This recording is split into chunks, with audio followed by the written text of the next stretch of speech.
Hey y'all, it's CherokeeStarfish, and welcome to a very special Thursday series, our newest long play. It is Sierra's Outpost, a classic, heavy air quotes, space simulation and strategy game from 1994. This was originally on DOS and was later released on PC for Windows 3.x. And it got a lot of patches, it got a lot of updates, but it never really got a lot of love. In fact, Outpost was at one point voted and branded by multiple outlets as the worst computer game ever made. So, why are we playing it on the channel now? Well, first of all, I can tell you that that's wrong. Um, because we've already played Mystery of the Druids. And if you haven't seen that, stay young forever. So there are certainly worse games, for sure. But also, I like Outpost. I don't know what everyone's problem is, quite frankly. I don't know how much fun it's going to be to watch, because the only thing that we've played like this on the channel so far, the next closest thing is probably SimCity, which was only good for only one episode.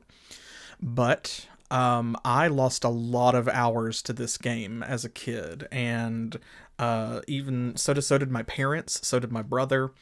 I like it. Does that make it a good game? Well, you can be the judge. So we're going to jump into it, and we have a couple of other special surprises as well, because this is our first new series since starting with our charity incentives from the charity stream that we did here on the channel on June the 25th, raising money for the Video Game History Foundation. One of our incentives was that folks who donated at least $25 got to name a future character that was going to appear in a game on the channel. Well, so we're going to get to name a character today.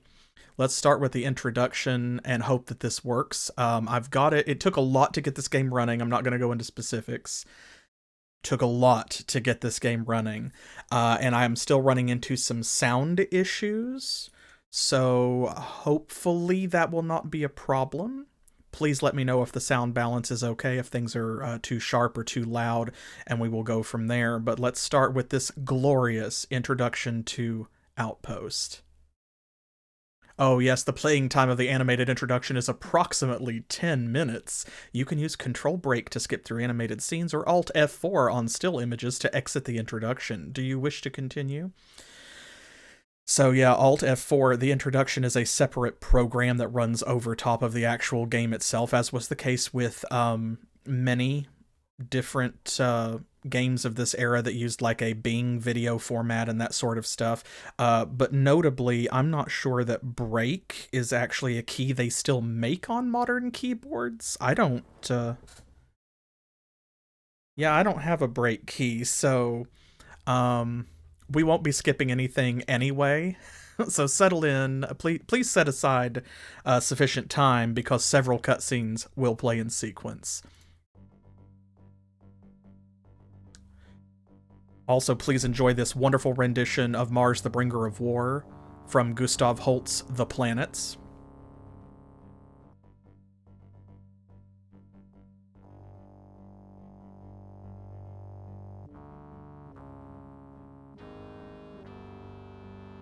For thousands of years, Earth has been the cradle of human civilization.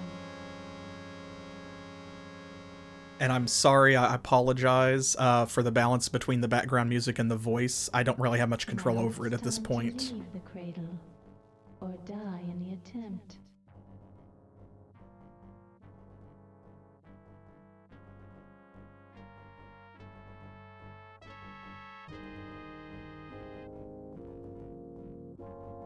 Computer projections show that Earth is about to be devastated by a visitor from deep space, an asteroid known as Vulcan's Hammer.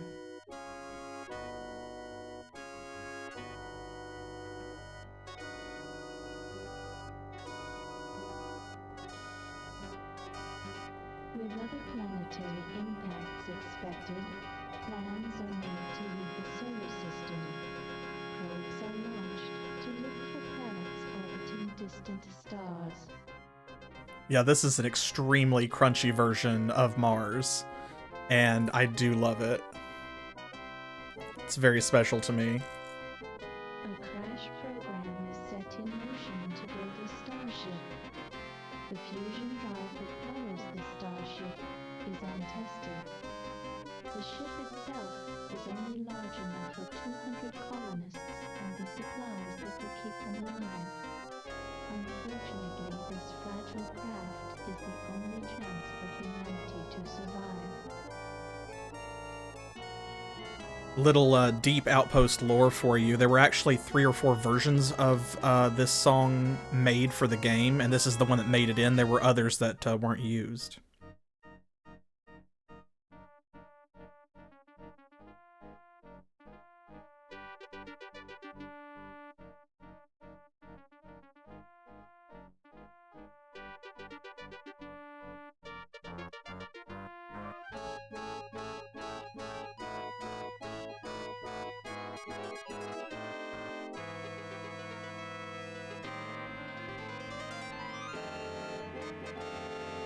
Construction of the ship is completed in your orbit. You are placed in command. The ship's computer will be your link to your surroundings. All actions and the fate of your colonists will be controlled from this room.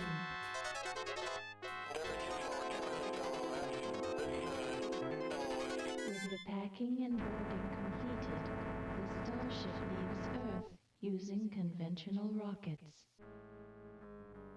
I know for payloads, I've commanded a relay for Zone 3 from late to high, and it...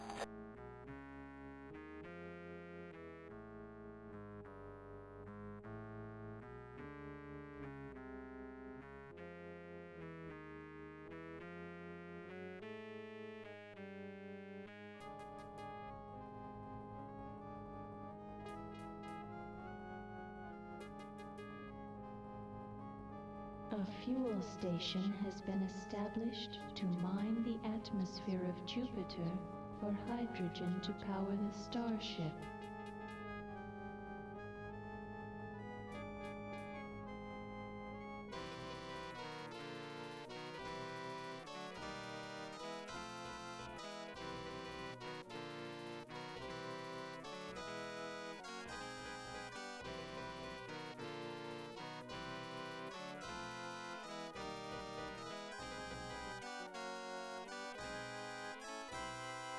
The launch of a second set of probes will gather more detailed information about the target star system.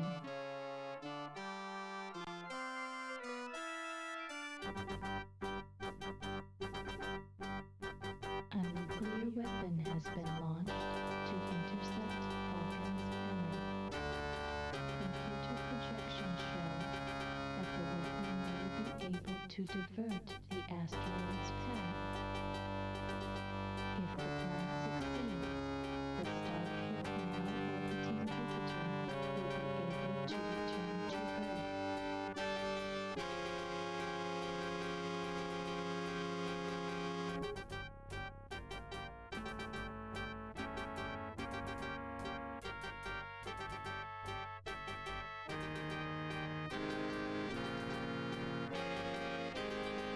The plan to divert the asteroid has failed.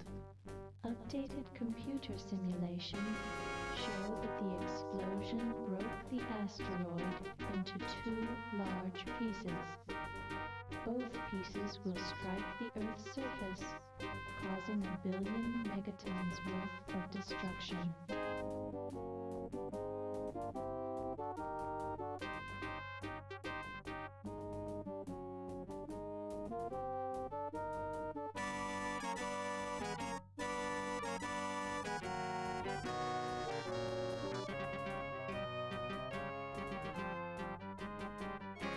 Here it comes.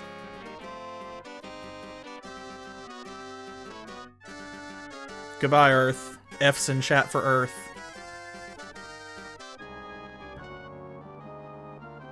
You are in command.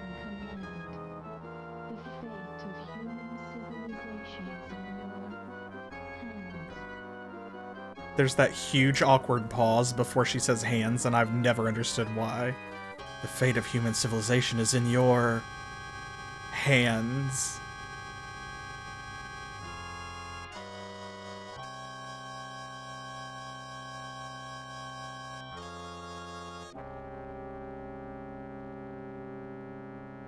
And break for Sid. The words you wanted to hear, you have a go for orbit ops. Super, we're go for orbit up.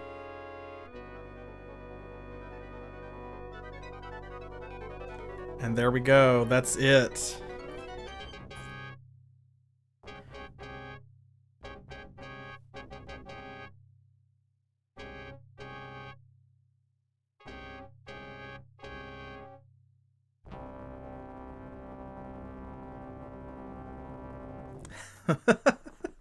So there we go. That is the intro.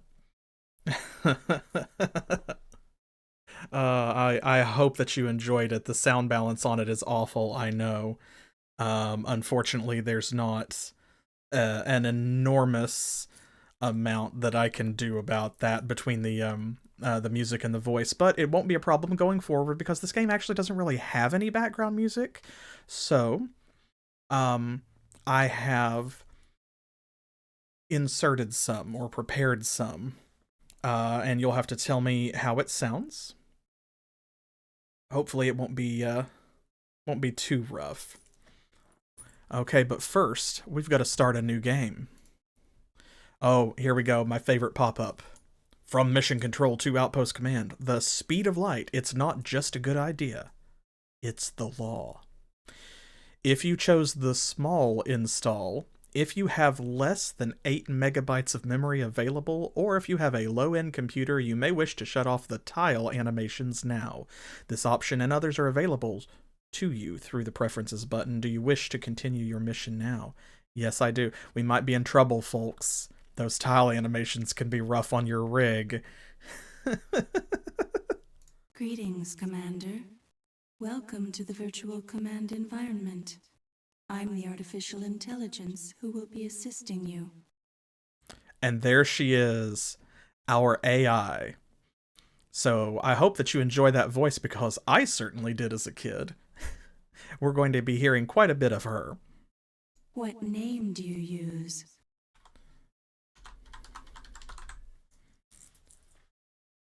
What name would you like to give me? And here we go. Yes, unnecessarily sexy AI voice. So again, we had that donation incentive for folks to name a future character when it became an option in a future game on the channel.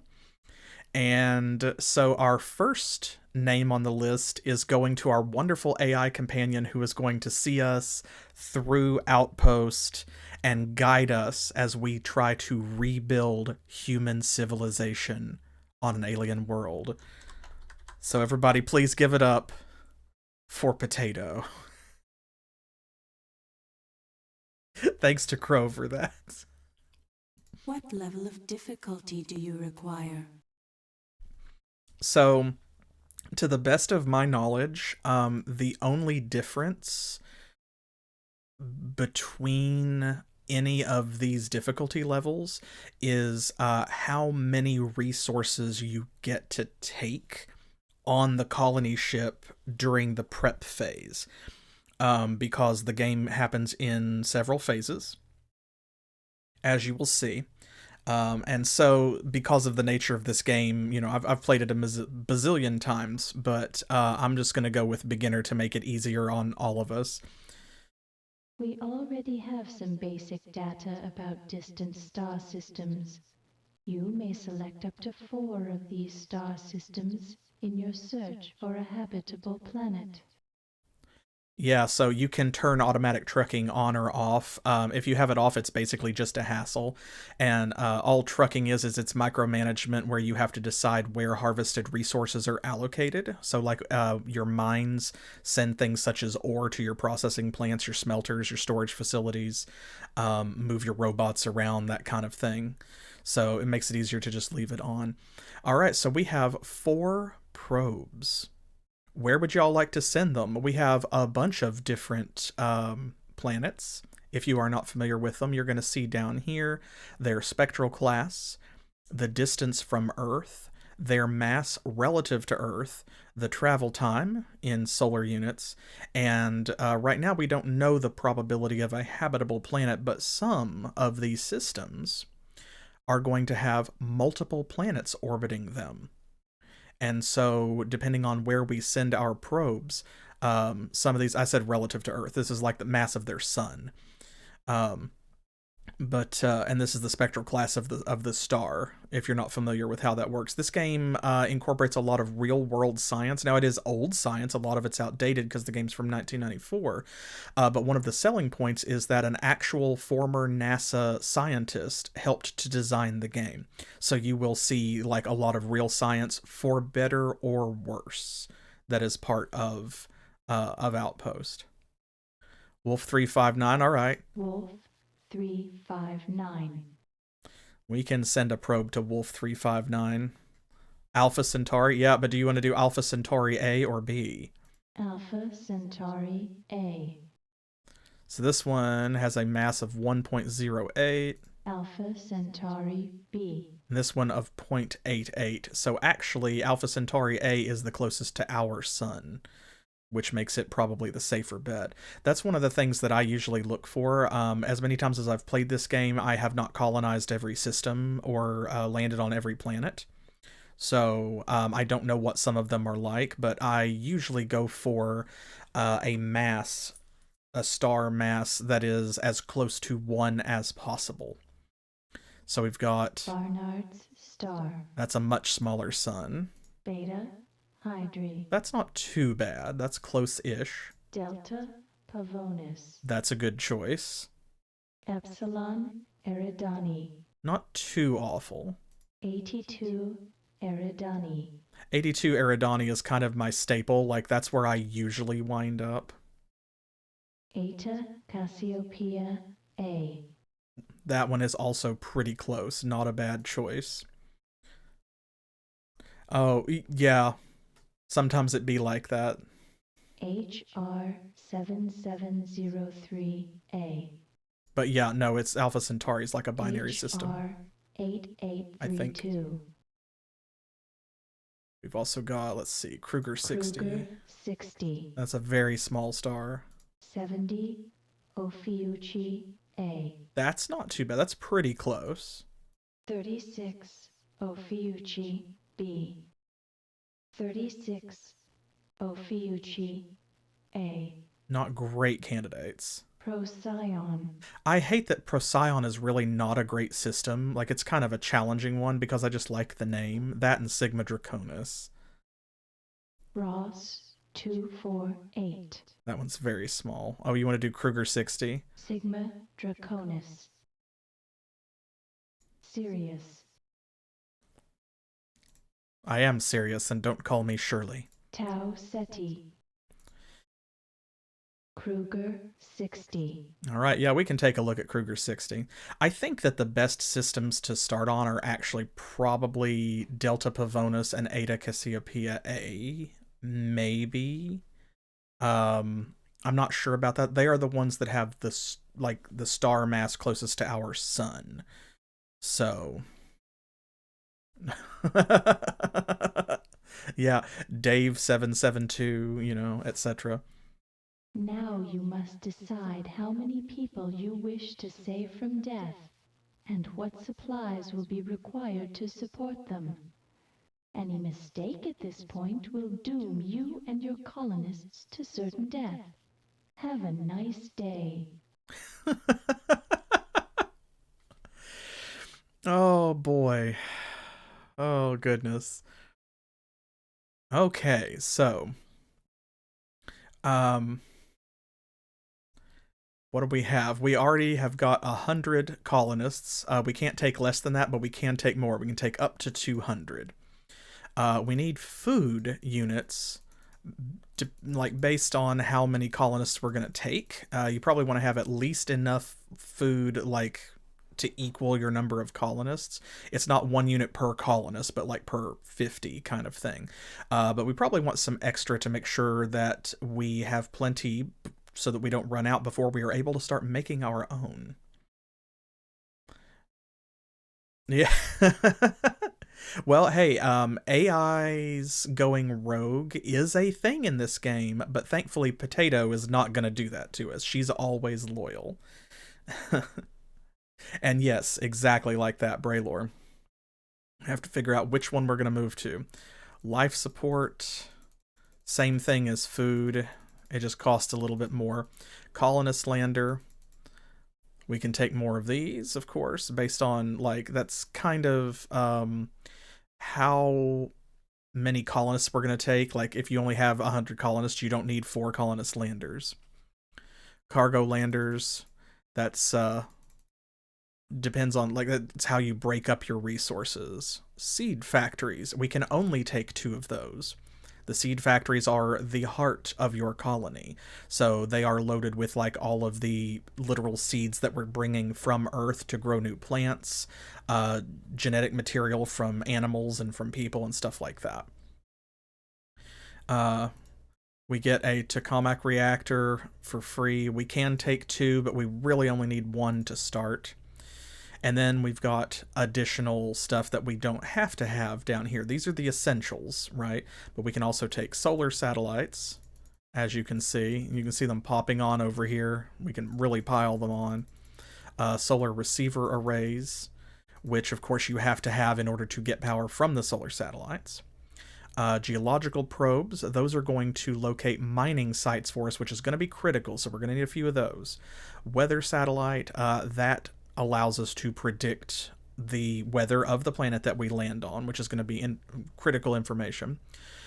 Interstellar probes. So these actually go out ahead of the ship and further investigate the system that we choose so that we get more information back about it. Communications satellite does exactly what it says. You know, it's like a cell phone satellite. Orbital observer, that is like our GPS satellite, a mapping satellite, Google Maps type thing. And then this says ULBI probe. It's supposed to be VLBI probe, I'm pretty sure. But we can take additional ones of those up to 4, and those allow us to further explore planetary conditions and the star system around us. So let's see here. We want at least twice as much food as we have colonists. Since that weighs so little and costs so little, I don't see any reason ever to, like, not take the maximum number of colonists, frankly. Life support. Similar, there we go. Okay, now, colonist landers. We've got 2. Do we need 4? Maybe. Let's come back to that. Cargo landers were probably pretty good. Seed factory. Again, we only really need 1 tokamak reactor. Solar satellites, though. We're going to take a couple of those with us. And a couple of solar receiver arrays. That'll be supplementary power so that we don't need that second reactor. We definitely want, let's see, a weather satellite. We really only need 1. Communications, orbital observer. We want some geological probes. Now here's the big thing. See, this is where it's weight more than funds, more than anything else, honestly. And let's see. Let me do this. Okay, because that's more than twice what we have up there in colonists. So let's see. We can finagle a VLBI probe or an interstellar probe. Man, I really would like to take more geological probes, because the more of those you have, the more mining sites are revealed, and we're going to need those. But we can discover more later with our explorer robots. So, unfortunately, there are no tooltips. This game came with a manual that explained what a lot of this was, of course. But you're not going to be able to right-click or hover on this old game and see exactly what these individual things do, which is a valid complaint. Okay, we're going to take an interstellar probe then. That leaves us with 5 funds and 10 weight. So... I'm going to say the smartest thing is probably to just buy more food. So, see ya, hamster.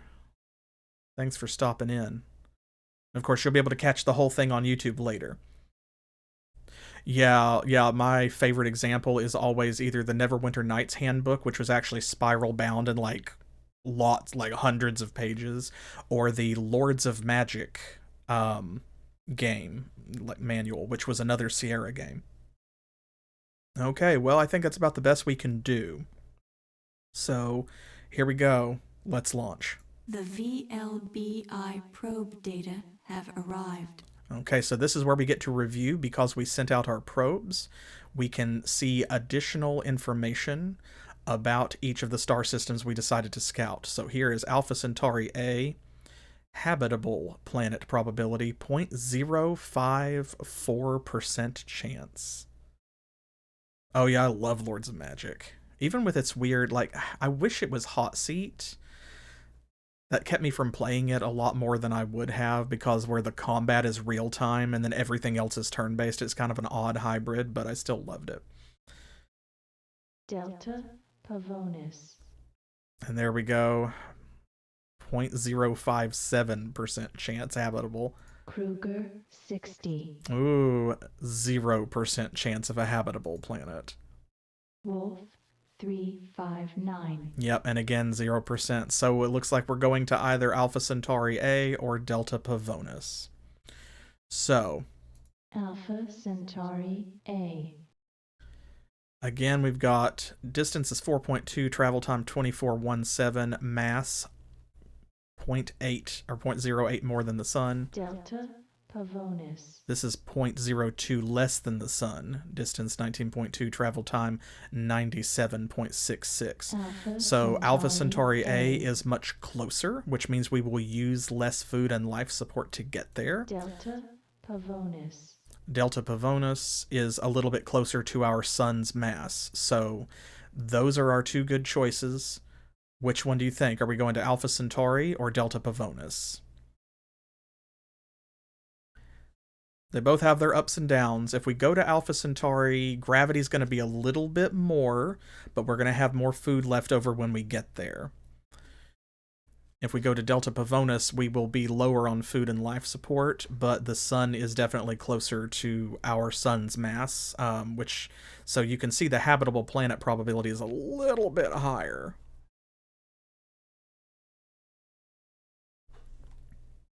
All right. Delta Pavonis. Delta Pavonis it is.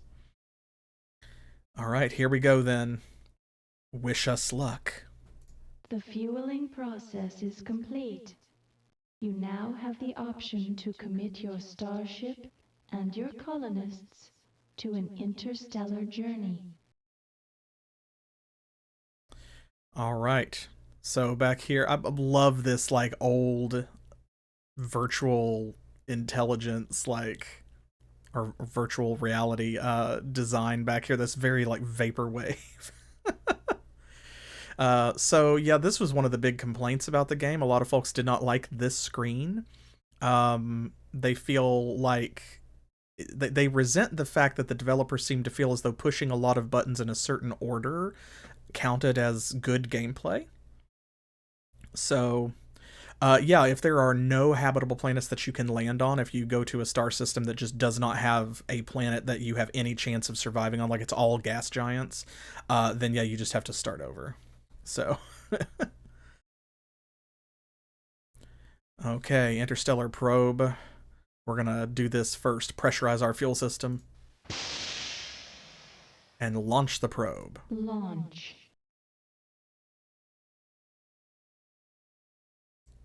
We get treated to this wonderful little animation of the probe going off ahead of the ship. And it will beam back additional information and more details about the system we are going to. So that will allow us to make a more informed choice about which planet to land on when we get to that star system. Because otherwise, if you don't send a probe ahead of you, then you have no information, and so you just have to blindly choose or let the AI randomly select a planet for you and hope. Here we go. Status check pressurization. Clock's ticking. Have a blinking power level mark. You are go.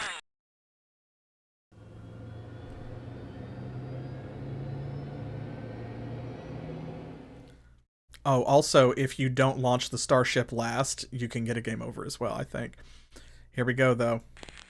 6, 5, 4, 3, 2, 1. We have received the probe data on the planets in the target star system. Data will be presented as you click on each planet in the display. When you have chosen the planet you wish to colonize, click on the Select button to calculate our final approach trajectory. Any mistake at this point will doom you and your colonists to certain death. Have a nice day. There she is again. Certain death. Have a nice day. I think the countdown might have been for full activation of the fusion drive, which is like the interstellar travel mechanism that was untested. Oh, you can click on the sun. It just says this. You don't want to land there. Same thing if you click on a gas giant.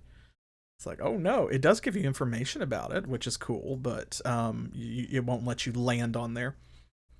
Okay, so we've got 3 options here. So you'll see these little asterisks down here. Earth equals 1. So all of this information is relative to Earth. So like the equatorial diameter of this planet, which means its width, its thickness, is about 40% of Earth's. This one is just over a quarter. This one's about half. Mass, much less than Earth. Way less. They're all going to be less than Earth because they're so much smaller. Rotation period, which is days and hours. So a 59-day rotation period. That's how long it takes the planet to spin on its axis. 27 days, and it's retrograde as well. This has 24.62 hours, so it's almost the same as an Earth day. Surface gravity is about 40% of ours. Oh, that's like 16%. This is about 40%. Mean distance of astronomical units from the sun. Again, Earth equals 1, so this is about 40% of our distance. This is exactly our distance, and this is about 50% more than our distance. And that also tells you like how much solar energy it's going to receive. So your solar satellites and your solar receiver arrays actually vary in efficiency and effectiveness depending on this number right here. So like this planet is a lot different from Earth, but one of the ways in which it's different is that you're going to get way more solar energy. So solar receivers are going to be a great choice for primary power as well as secondary power, versus on this planet, see, it's the same as Earth, and on this one it's about 44% of Earth's solar energy, so your solar receivers are not going to be as effective. Yeah, I think that Delta Pavonis 3 is probably the way to go, especially because look right here, this is the big one. Average mean temperature in centigrade, 350 C during the day, negative 170 at night. This one's 130 during the day and negative 170 at night. This one is negative 23 all the time. Pretty much average. So it is way less extreme. It does not vary as much, and it is way closer to a livable temperature. So even though that is like colder than I want it to be, that's still 23 below zero. That is much better than 130 during the day and negative 170 at night. Like, Jesus. Escape velocity. It's a lot harder to get away from this planet than it is Earth, but also carbon dioxide and nitrogen, so we have a better starting point for our atmosphere. So I think that Delta Pavonis 3 is the way to go, and it seems like y'all agree, so let's land. Orbital insertion complete. Stable orbit attained. Sensors activated for planetary scan. You now have the opportunity to launch any satellites or probes you may have packed for the voyage. The launch of the seed factory will end the sequence. Any mistake at this point will doom you and your colonists to certain death. Have a nice day. Again. Alright, so this is kind of cool because it is a lot of button clicking. You do have to click each of these to launch your satellites individually, and if you brought multiple satellites, you have to click the button more than one time. But we also get treated to a wonderful little animation every time that we launch a satellite. And you get to see what the satellite looks like as it deploys and unfolds, which is kind of cool. And I was fascinated by the designs of these as a child and how realistic they were, because they weren't super sci-fi like high-tech the way that Star Trek is, but they were rather like, this is something I could see actually orbiting Earth right now today. And of course that's the science it was based on, so they are in fact realistic designs.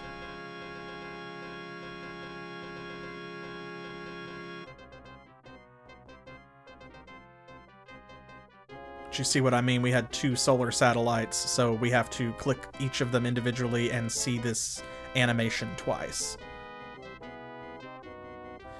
Now our weather satellite.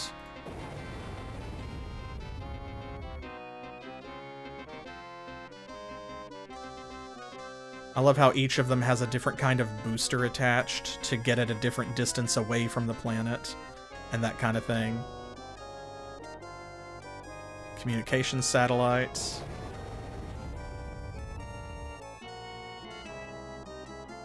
Hop. It unfolds its little spoons, its little scoops. Our orbital observer. This is our spy satellite. This one doesn't, you don't really get a launching animation. It just deploys and then like floats around and looks cool. I guess because it's the most advanced type, maybe?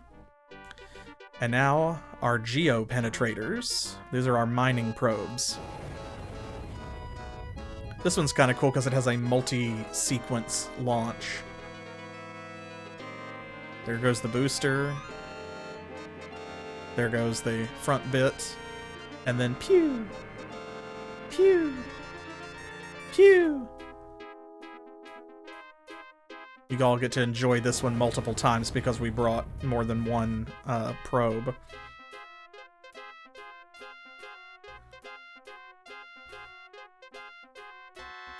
Yes, remember from Dune, right? You have to let the desert penetrate you. In this one, we are penetrating the desert. Okay, there we go. Now it's time to launch the seed factory.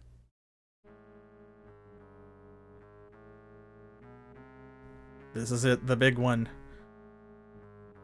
Getting ready to put down our first colonists. The seed factory is going to allow us to establish our colony and put a few structures down to get it started. Then the actual colonial lander will come down later. Okay, so here we go. Now we have this wonderful rotating map of Delta Pavonis 3.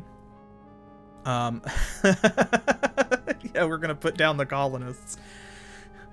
They knew what they were signing up for. So each of these, of course, we can click on. These are all sites based on data that was collected by our probes. If we had not sent those probes, we would not have multiple sites. The more probes you send, the more sites you have to choose from. If you send none, then only one of these sites is randomly selected from all possible maps attached to this planet. So, yeah, and we're actually going to have to stop that animation as well, by the way, so that we can click on this. And I hate that because you can't really you can't restart it, so once you stop it, it's stopped forever. All you can do is like scooch a little bit. So let's decide where we are going to set down.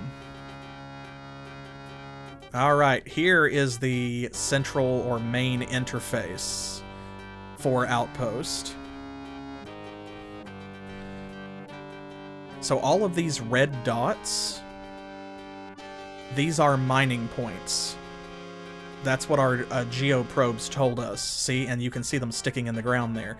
So these are markers that show us where we can build mines to get the resources we're going to need for construction and research later on. Because yes, there is tech research in this game as well.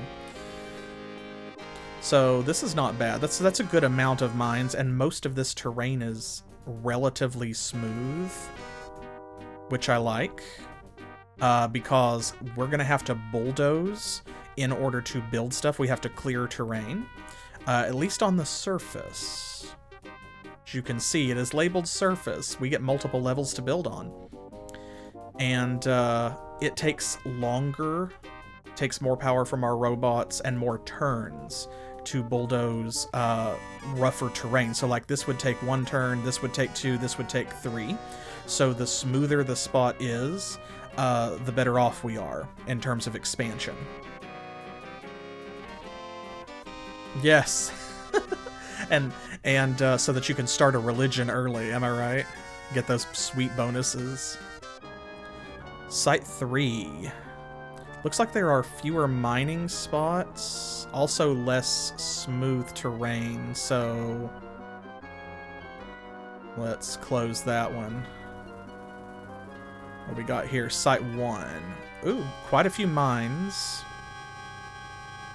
Oh yeah, I'm a great library guy myself, but I definitely see the benefits in, like, you know, if you're the first to start a religion, you can take all the good beliefs for yourself so that the other civs don't get them, is the goal.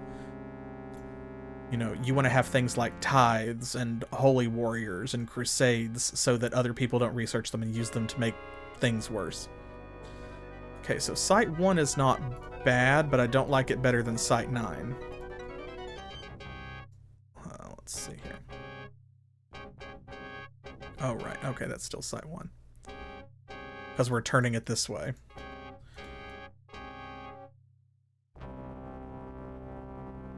Site 8. That's fewer mines, I think, and the terrain is a lot rougher. Ooh, this one could be promising if all of that is fairly smooth. Oh, they are. God, and the AI is so petty about it. It's like, hey, you need to stop spreading your religion to my cities, please. And they're like, never. We will bring the true faith to your cities no matter what you want. Although in Civ 5, at least, there is a really handy trick where if you park an Inquisitor in the garrison of your city and just sit on top of it, it really confuses the AI because they know that if they spend their missionaries or their profits on that city, you will just clear their religion from it on the next turn. And so if they see an Inquisitor in the city, they won't do it, which means their missionaries tend to just kind of like circle around you until they die from attrition. Okay, I also don't like Site 12 better than Site 9. Let's see here. Site 10. Ooh, that's a lot of good mines. Ooh, and a lot of relatively smooth terrain. Okay, that's not too bad. What we got here? Site 6. Oh, I should turn on the other background music that I have prepared for you.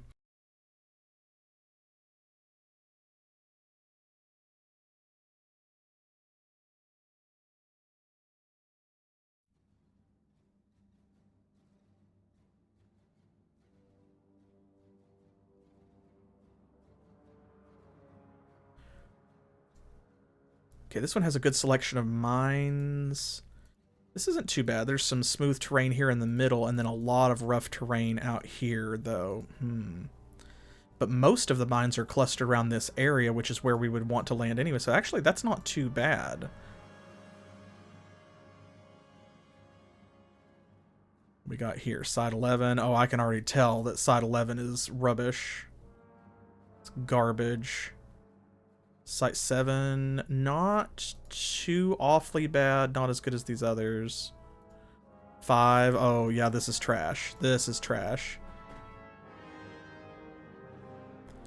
Okay, Site 4. Ooh, that's a lot of smooth terrain on Site 4, which is great for expansion, but a lot fewer mines, so... Site 3. Okay, we're back to Site 3. And we already kind of... I think we kind of passed over Site 3 already, so yeah. So I think it's between 10, 6, and 9.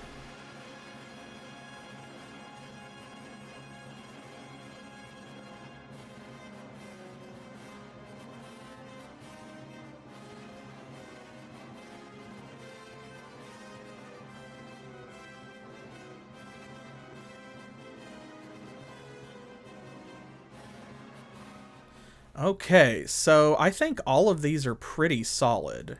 They all seem to have relatively the same number of mines. Site 9, I think, has the fewest, whereas 10 and 6 are pretty much tied for the, like, looks like the same amount, a good solid quantity. So... what do y'all think? Preference, or does it matter? 9, I think, yeah, definitely has the flattest terrain, for sure. But we're not going to expand too much over the surface, so, like, it's okay if only this is flat for us, for example. Or, like, you know, if we were to come over here and just use this. So 9 is the flattest overall. 6 is kind of interesting to look at. What does this look like? If we come right down here, this is like rough down in here, but that's where most of the mines are concentrated. And that's kind of one of the things that I am looking for, is the distribution of the mines, because we want to put down kind of in the middle of a good spot where we can access a lot of mines. And sometimes it's even worth going into rougher terrain to get access to more mines. Like right here, it would be hard to bulldoze this and take a lot of time to expand on the surface, but we would have access to a lot of resources. Similarly, if we start here, somewhere in this region, like right through here, we would be able to do less bulldozing. We would have access to plenty of resources, but they're a little more scattered. Here, I think... kind of in the middle. I'm of two minds about Site 9. Yeah, I just don't think there's enough mines here, and the problem is, like, the best terrain is mostly well away from them. So let's make it between these two. I think...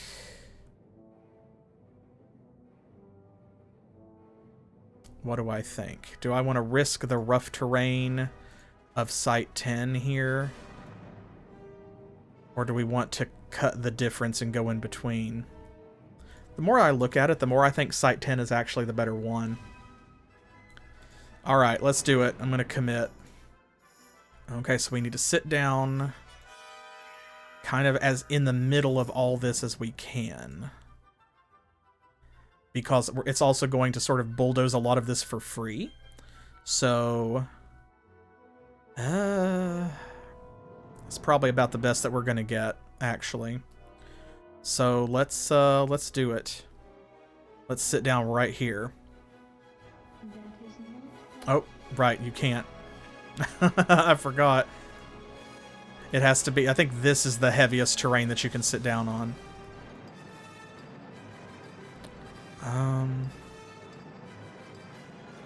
Will it clear that if I sit down on it, though? Maybe. In which case, that still is a good spot. So, yeah, actually, can I do it here? Yes, okay. There we go. That's good. Yeah, worst thing that happens, we start over. Now, you will notice that it has added this little cyan dot. That is our colony. Also, there's this blue triangle. That's the other seed factory. Well, let's get started. Turn 1.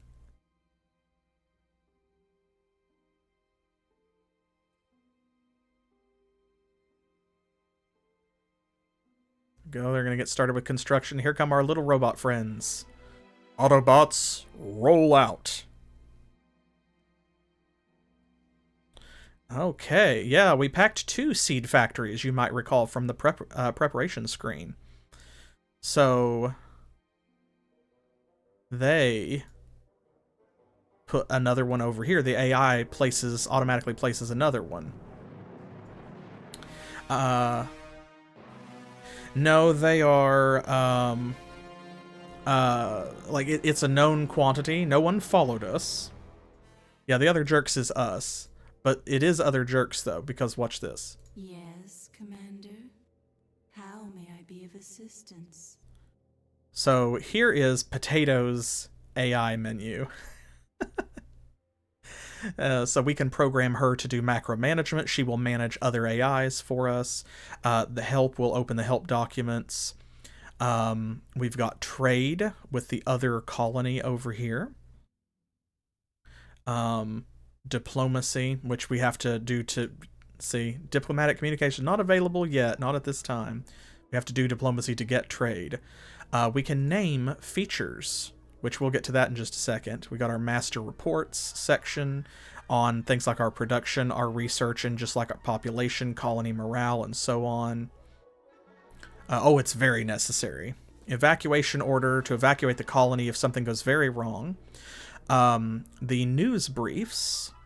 Oh, the panic button. Oh, this is the most important button. Shall I demonstrate the panic button for you?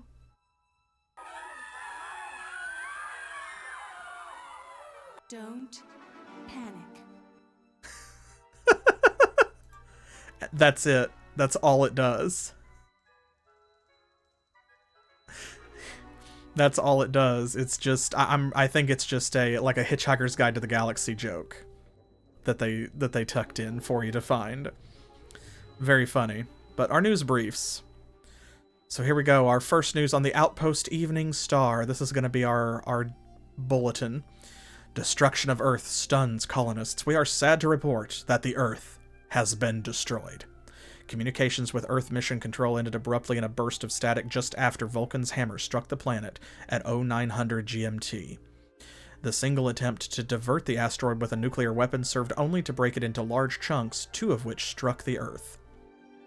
We have not received any messages from the survivors. Tomorrow has been declared a day of mourning so that we may remember what has been lost. So tomorrow is a day of mourning. So, feature naming. What are we going to call this new world, folks? It's currently Delta Pavonis 3. We get to name the site, that's the region here that we are in, so this area, this whole map, and we can name our colony. Carl. Did you just make a Titan AE joke?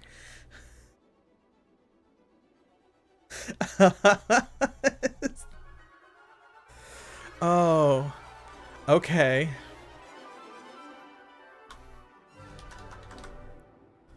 I'm good with that.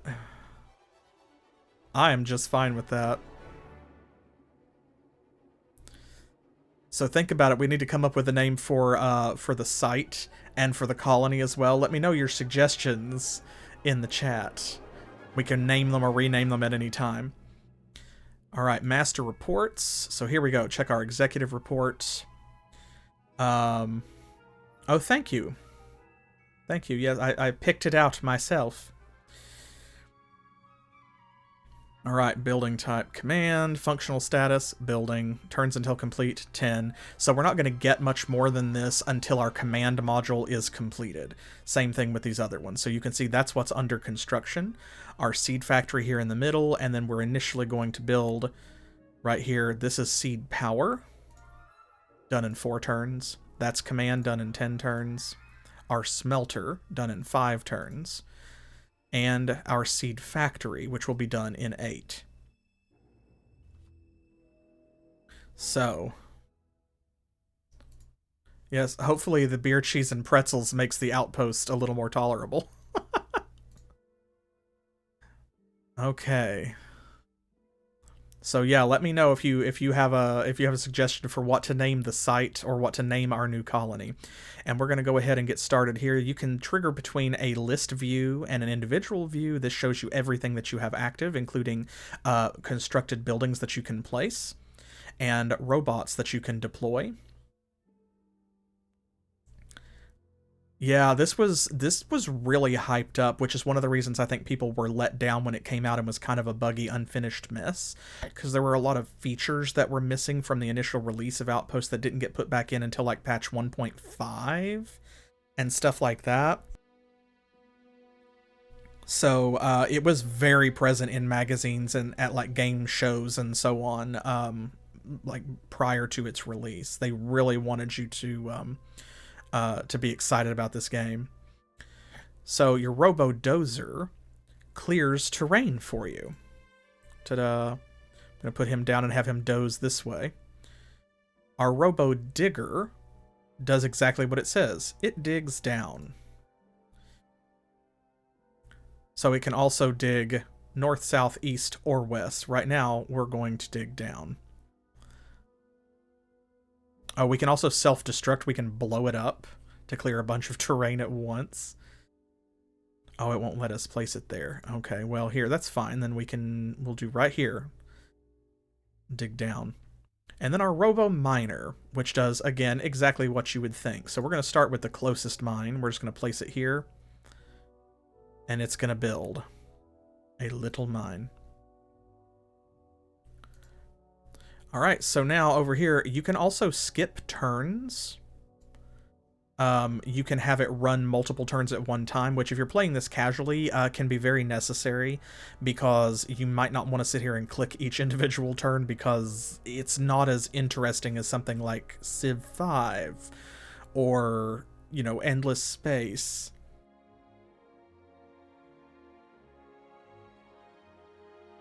Okay. We're going to keep clicking, though, until... There we go. So you can see our dozer has just cleared its first terrain.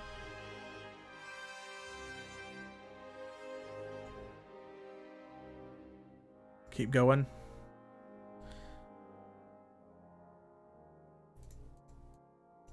Let's see. Up this way, I think.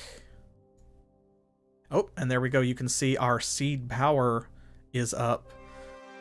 Staff status full, operational, product power, production level 50.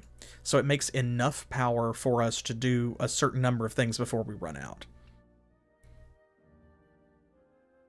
And there is our smelter. So that's going to start processing ore, and it also stores it up to a certain point. Let's see, do I want to dig further out this way? Okay, I can't dig as far this way. I'm going to dig this direction. You will see why momentarily. Oh, there we go. There's our Robo-Miner. So there is our first mine. It has been dug. The building has to be completed on top of it. So 7 turns until complete. But you can see over here, resources needed. Metal A, 1. Mineral A, 1. Power, 6. People, 2. Does not have enough people to operate the mine just yet. Now, over here, when I right-click anywhere, we're going to get this context menu. System, we can minimize, close the game. File, we can save. We're going to go ahead and do that.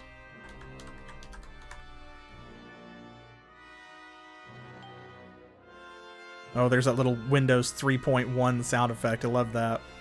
Control, we can run multiple turns, change our preferences, arrange icons.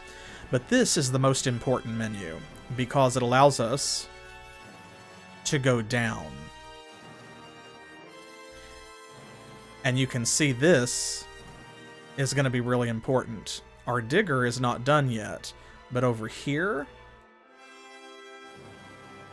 we can continue to dig. So what we're going to do is, before we make multiple mines, we're going to dig further down this mine.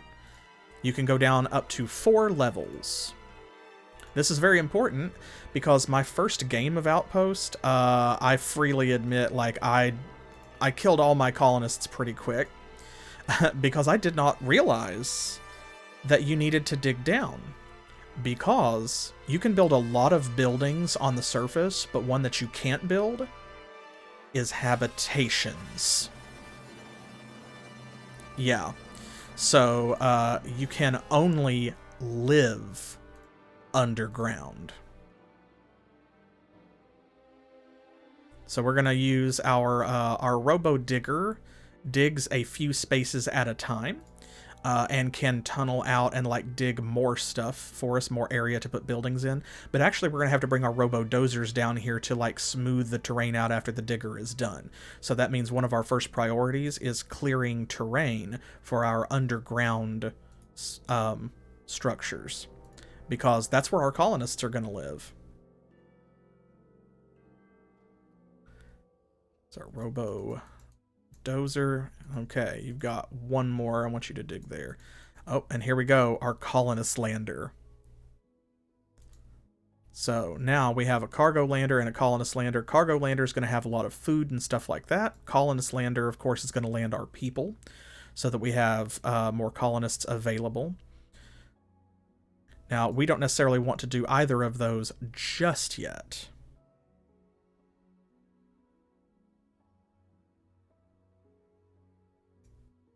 And here's why. It's because, as I said, we want to smooth out some of this terrain and get it prepared to build someplace for these colonists to live first. Oop, there we go. Our mine is finished. And you can see we can only have access to go down to a level where we actually have dug. So we're going to go down to number 2. We're going to continue to expand that mine. Oh, all of our little buildings are done. Look there. So now we can get our executive report of Colony 1. Number of facilities 1 in use, 10 total, 50. This is power regeneration. So we have 1 power facility. 10 of it's in use. We're producing 50, so we've got 40 more. We have no population. No one's down here yet. Everything is running on robots for now. We have no residential structures. No % of them obviously is occupied. We have no atmosphere, but look what we have available. Terraforming. Yes, we're going to get there. Food. We have no agricultural domes yet. Mining. We have no active mines yet because we don't have people to run them. So our robo-miner has been very busy, but the mines are not going to go active until we get people to run them.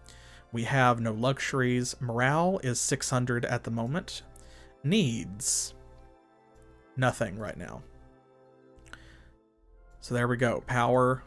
Our seed factory. We can set this to produce diggers, dozers, miners, or trucks. We don't need a lot of trucks like right away, but we are going to need like 1 per mine. So I'm going to go ahead and set it to build a truck. And we're good there. So, all right. Now you can also, right here, there are hotkeys. As you saw, you can click on this context menu, but once you have built a structure that does go up or down to subterranean levels, you can just click on that. And this one will go up or down and gives you the option because it is on level 1. So there are levels below it and the surface above it. This one, because it's on the surface, you can only go down. So obviously when you click on it, it just goes down. Okay.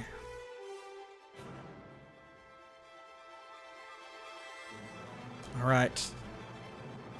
Let's see.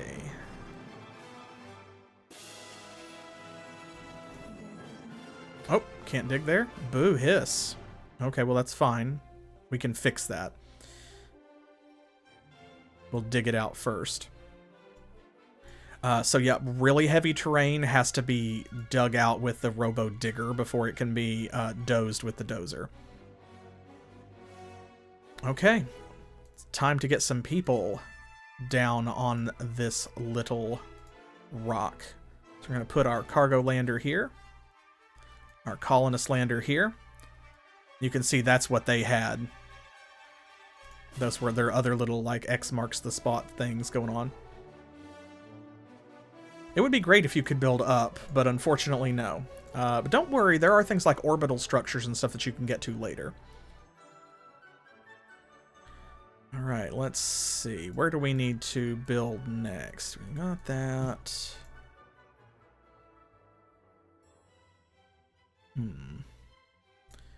Probably I'm going to do that because that's going to take a couple of turns.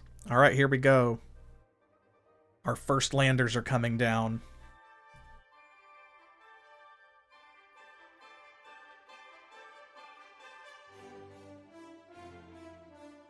Oh, the music's syncing up quite well for this one. Ladder, the limb footbeds are only compressed in the surface about 1 or 2 inches. Although the surface appears to be very fine-grained as you get close to it. It's almost like a powder. Down there, it's very fine. I'm going to step off the limb now. That's one small step for man, one giant leap for mankind. There you go. I let that audio play because that is an actual audio clip from the first moon landing. So, part of history there. Pretty cool. Dwarf Fortress... 16 years ago? Then yeah, probably. Yeah, because I try to stay like 15 years or older, so I would say yes. Yeah, so now the fun begins. Immediately people start dying. Right? But now we have access to so much stuff because our stuff is here. Our stuff is here. So the first thing we need to do, the very first thing we need to do, is we need to build an intersection. Put that down immediately. And let's see. Let me get back the digger. Dig south. Oh, you won't dig that way? Really? Okay. Alright, well, that's fine, I guess. Well, then we will just dig east instead. That is acceptable. Okay, so now you can see all of the stuff that we have available. There's our Taconic reactor, solar power receiver, our agricultural domes. Oh, and that's fine that it's still actively being updated. A lot of these games are, and I love showing that old games are still getting like mods and patches and even DLC and things like that, and it's, you know, like years and years later. So that's not a problem. That's a benefit. So our factories, our spew, we're going to need one of those as soon as possible. Our chap, that produces atmosphere.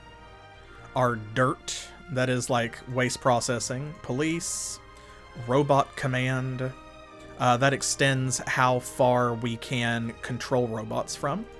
Warehouse, of course, stores things like robots. Storage tanks. Smelter. Communications tower. Tubes. So, first things first. Got a lot of tubes. This is why I was digging so far out this way, is because we want to put the Taconic reactor as far away as reasonably possible, because if something happens, it is possible for there to be a problem or a meltdown at the reactor, and then when it goes up, it will destroy everything within a certain number of tiles. So... okay, now we can only really build like 2 buildings at a time. So let's see.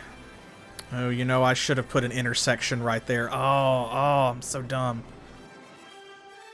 Oh, now I can't take it back up. Oh no.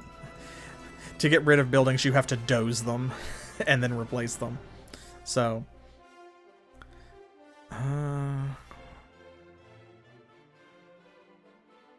okay, we can't build here. Not yet, because we need more stuff. Oh, actually, I forgot. You'll see this over here. That's the underground part of the reactor. So we automatically get a little bit of free digging. Okay. I think what we need first is probably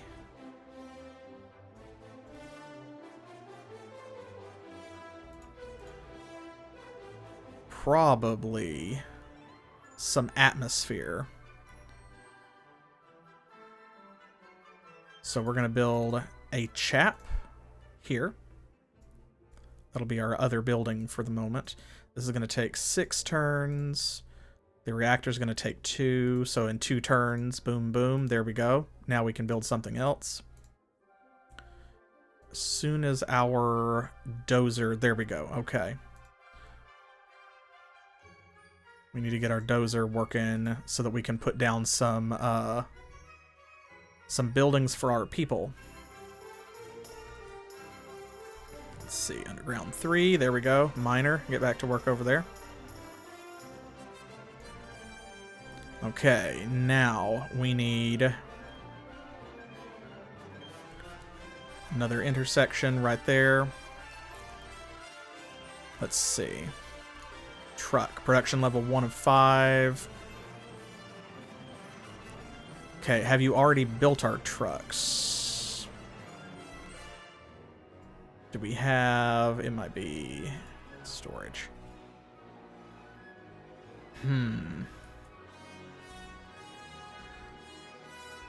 Okay, let's see. The mine's not operational yet. We need another dozer is what we need. We're going to see that a lot, unfortunately. And you'll see our list has gotten a lot smaller because we don't have any place to put it. So things like a smelter or a comm tower, they don't have to be attached to a tube. They can be out in the wild. So there we go.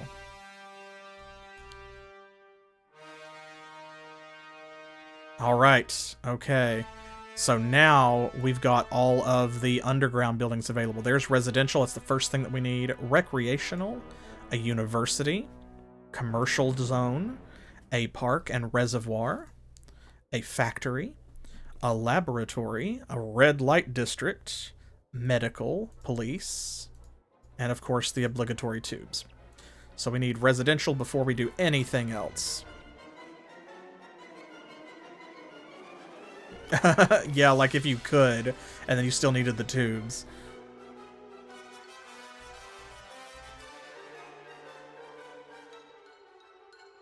Okay. Dozer is up and running.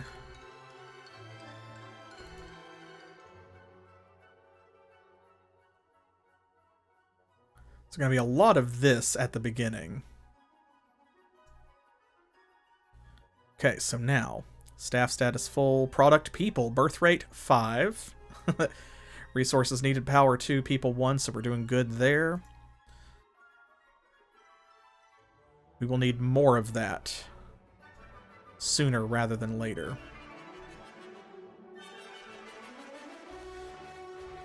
Okay, let's see here. Where's our... the next thing we probably need is... a spew.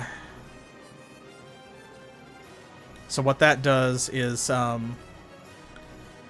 it converts materials into other materials. Right. Okay, Robo Dozer, good. You're gonna go over here. Robo Digger. Okay, good. The reactor has got power. And we have connected these two sections. So, let's go west from here. Oh, you're not going to let me?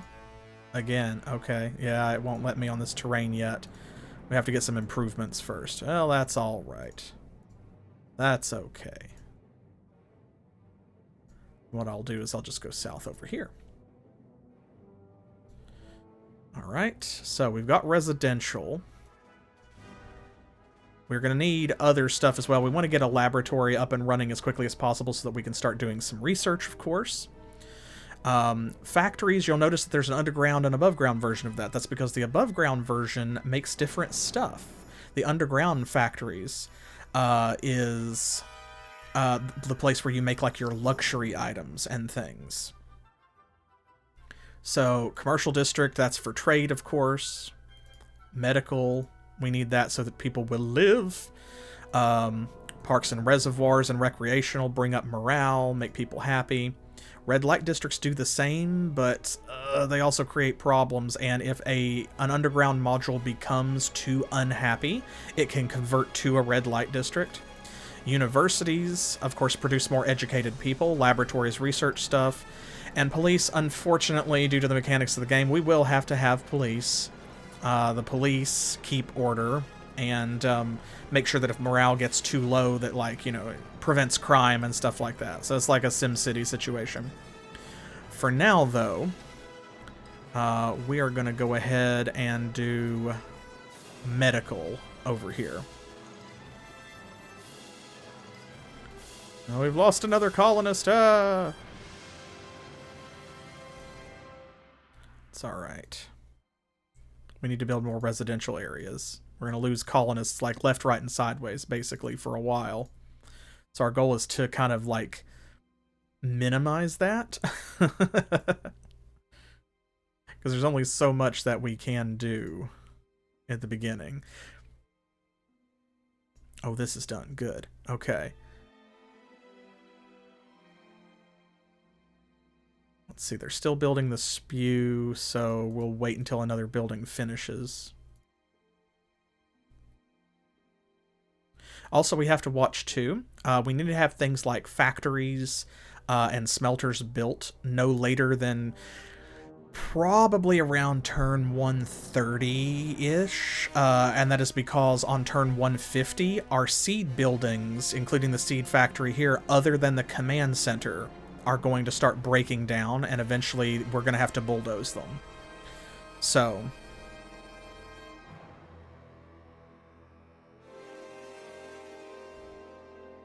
yeah, why would you do crime? Who knows? Okay. Yes, Commander. How may I be of assistance? Let's see what Potato has to say over here. Alright, population total 34. Details, workforce 24, unemployed 9, 10 students, 20 workers, 4 scientists. Okay, morale is going down slowly, but not too bad. Percent of structures occupied is 68%, so that means we've got room at the moment. We don't have to... We've got some leeway before we have to build another residential zone. We've got plenty of raw materials here because we've got an active mine now. We have enough people for that, so we're going to have to build a smelter. We need food is the next thing that we really need.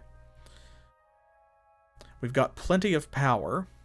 The tokamak reactor is making like 1,000 power, so you can see we won't need more than that for quite a while. Chap capacity is currently running at full. Okay. Don't worry, there's going to be more people. Don't worry. All right, so let's see. We've got residential. We need recreational in order to keep people happy. But first...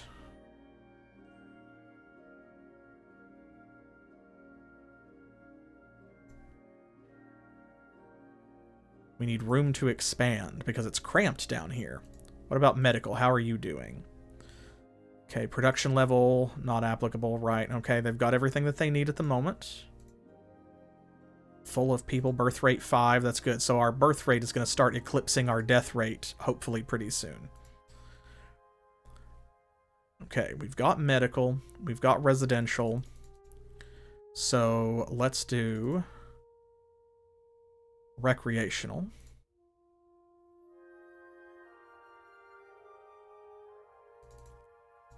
Another intersection. Whoops. There we go. Dozer, you go down here. Okay, I think it's time for that smelter. Where can we put it? Here, maybe? No. Okay, not yet, anyway. Alright, so this is our current smelter. Ore in storage 33. Okay, so it is processing. So we don't need to build another smelter yet. We've got time.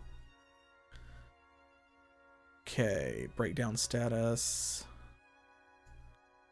Production level 1 of 5. Staff status full. What do you need?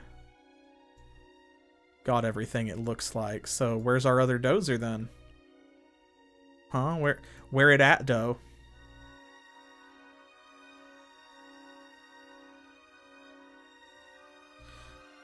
There we go.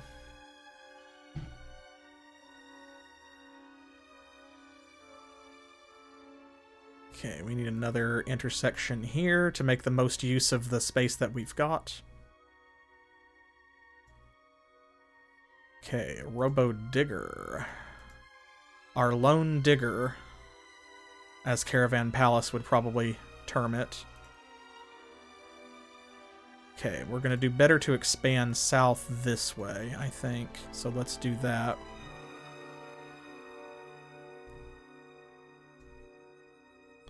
Okay. Robo Dozer. It's going to go back up there. Oh, and we've got room here for some more. Good. Excellent. Okay, so, what are we going to put there? I think this is going to be our first agrodome. Boop. And I did a dumb and put straight tubes instead of, like, intersections, so we're going to need to fix that.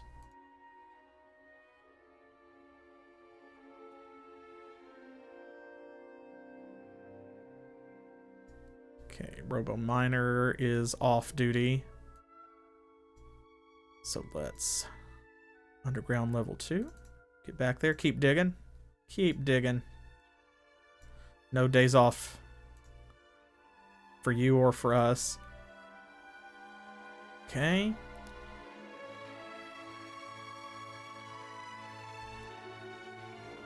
Oh no, still losing colonists. Yeah, it's the same guy. He just keeps wandering back, you know.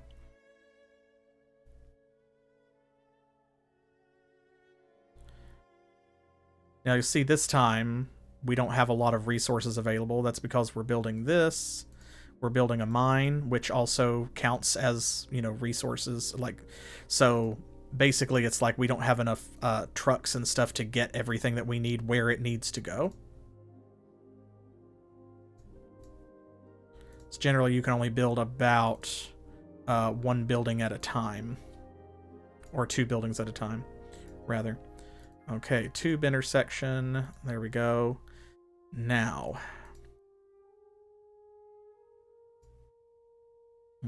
We need to build a dirt.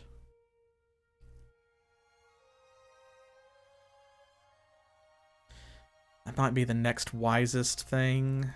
Probably to go ahead and just get it started. Okay, there we go. Now our agrodome is up and running. It's got everything that it needs. Yes, Commander. How may I be of assistance? Okay, let's check our executive report. Population's down to 28. Oh, but we've got 8 infants. Looks like all of our students died. Oh well. Okay, active mines 2, good. Smelted total 0. What is our smelter doing?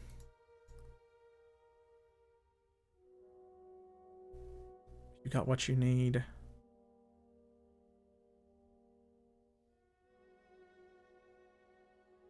We're gonna have to build a smelter if that one's not gonna work.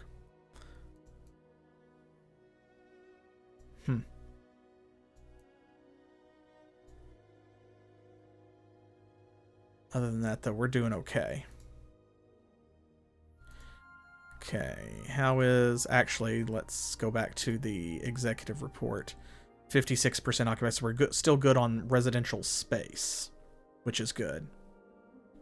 And our morale is going up. Last term was 477, it's going up to 481. That's a good sign.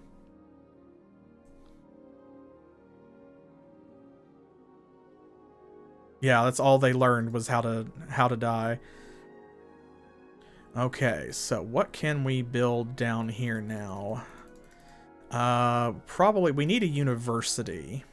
We've got medical. Parks and reservoirs are nice. We don't need commercial yet because we don't have a factory making anything. We really need that laboratory, but it looks like we don't have the materials at the moment because of other construction we've been doing. So I am going to go ahead and build a university. That's probably the smartest thing. Build there. And let's see. You...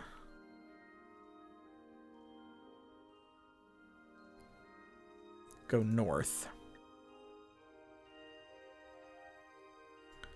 And then our miner. There we go. Can't build anything here at the moment.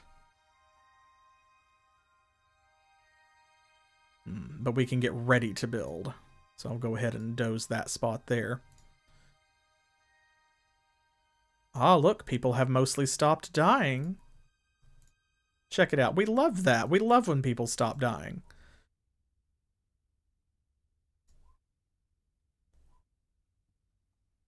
That is Okay, university's done. Staff status full. Product education. Functional status operational. Good. Population is holding steady at 28. Excellent. Good. Morale is still going up. Good. Yeah, our smelter's not working for some reason. We've got to get some smelted materials.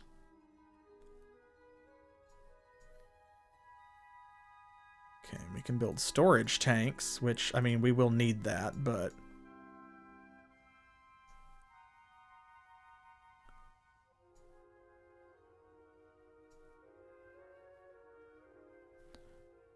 let's see, that's a good place for a smelter, I think. Robo Miner, let's set you to work on a new mine. There we go.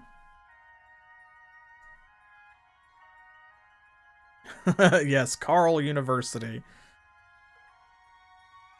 Are we going to call the colony Carlton? Carlsberg? Okay. Yes, I do want to doze this building with the greatest of regret, unfortunately. There we go.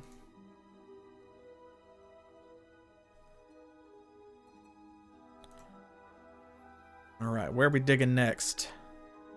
Where are we digging? Let's see. If we dig this way, we can sort of like cheat and get rid of some of those areas. So let's dig west.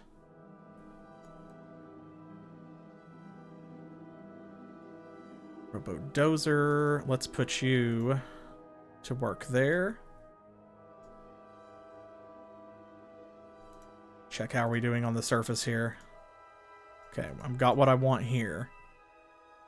Yeah, we're really hurting for a smelter. I don't know why this one's not working.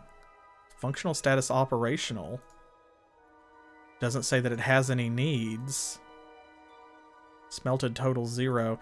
Maybe we do need to build some storage tanks. Because they don't have anywhere to put it. Let's try that. It's been a while since I played this game. Carlsvania? Carlsvania?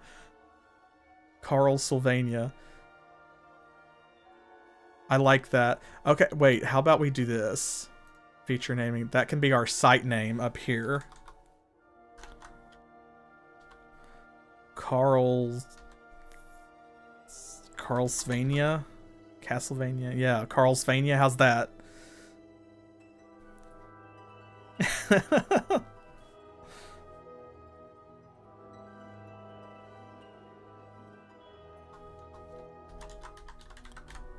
There. I love it. Okay, let's see. We need to... what do we need to do? Dig here. Okay, let's check. How's our population doing? Population 32. All right, we have stabilized and we are growing. That's what we wanted. So yes, we have 12 infants. They will grow up to become students. Morale is still increasing. Excellent. We've got plenty of food that we're making. So yeah, right now, smelted materials is really our only problem. Because we can't build a factory or a laboratory or anything like that without some kind of finished product, or processed product, rather. Okay, still can't build anything else down there. Park reservoirs and storage tanks are like the thing that they take the least resources, so you can kind of always build them, and it gives you something to do along with expanding via tubes on turns when you don't have a lot of resources.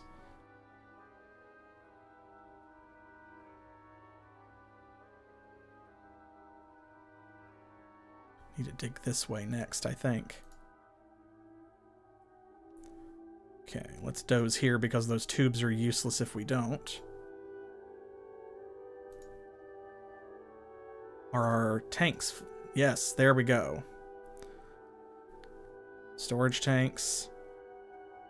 Got plenty of stuff. 622 space remaining. All it needs is some power. Good, good, good, good, good. And there we go. That's what it was. We didn't have anywhere to store the finished product. Ah, Starfish, you fool. Okay, so now we have smelted stuff. That's great. That's excellent.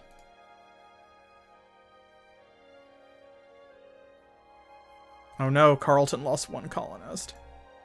Oh, nice. Okay, Dozer, where are you going next?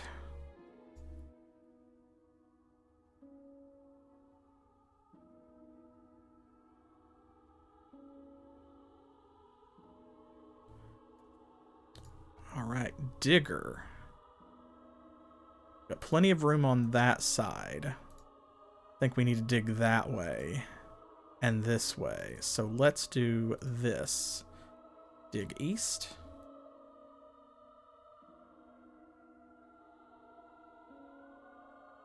Okay, miner is done again.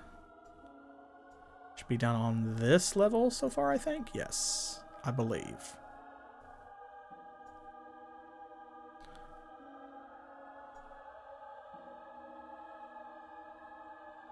The angelic choir in the background. Oh.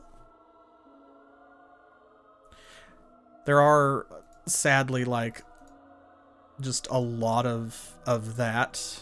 A lot of this kind of turns where you're not doing a whole lot. It is unfortunate, but... See, I'm going to put you here because I think that's going to be another intersection.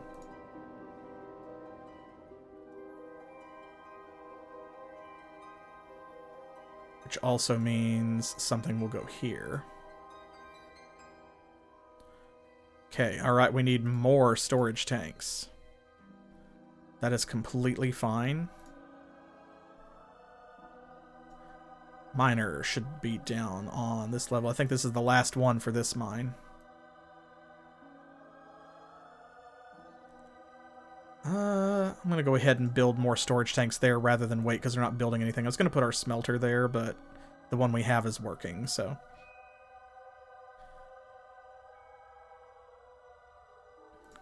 Okay, now is when I need to... Gotta do that. There we go. And let's see. How much space did you clear down here, little digger? Pretty good amount. That's pretty solid. Okay, I'm going to head this way and see if we can kind of cheese it. Get rid of some of these, some of this terrain over here.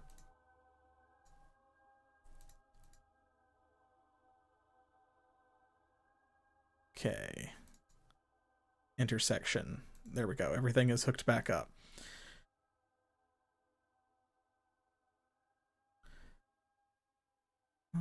Where do we want to expand next? I mean, there's no reason not to just be dozing basically all the time.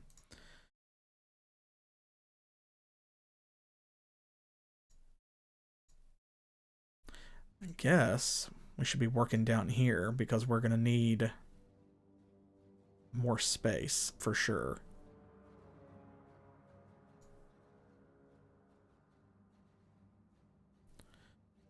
Okay, let's look here and see what kind of... Okay, we got plenty of materials. Plenty of power. Our population is increasing. We now have 4 students going to university, as well as 14 infants. Morale is better now than it was when we got here, which is pretty cool. Percent occupied 76, so we're going to need more residential space soon. Plenty of materials here. 231 food in storage, which is great.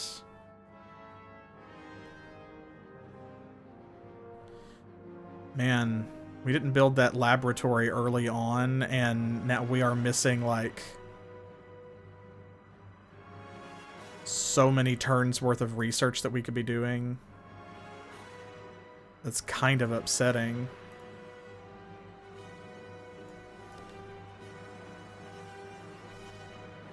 Okay, production level 1 of 5, right. Let's pause this and see. Let's see, stopped. All right, operational.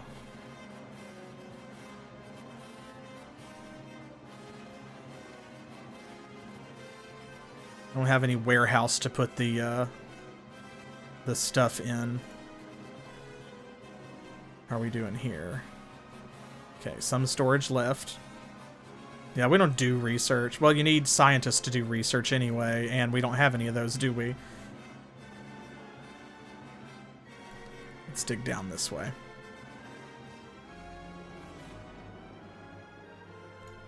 Okay, here we go. Yeah, moment of truth. This is where I want to...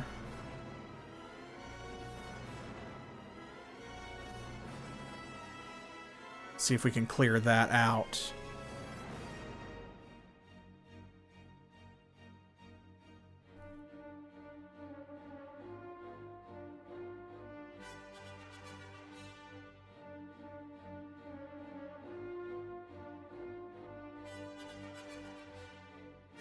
Our little miner is very efficient.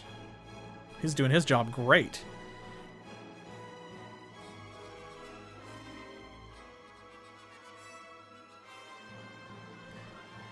Okay, now we have tubes open, so you say that lets us see if there are buildings we can produce that need to attach somewhere.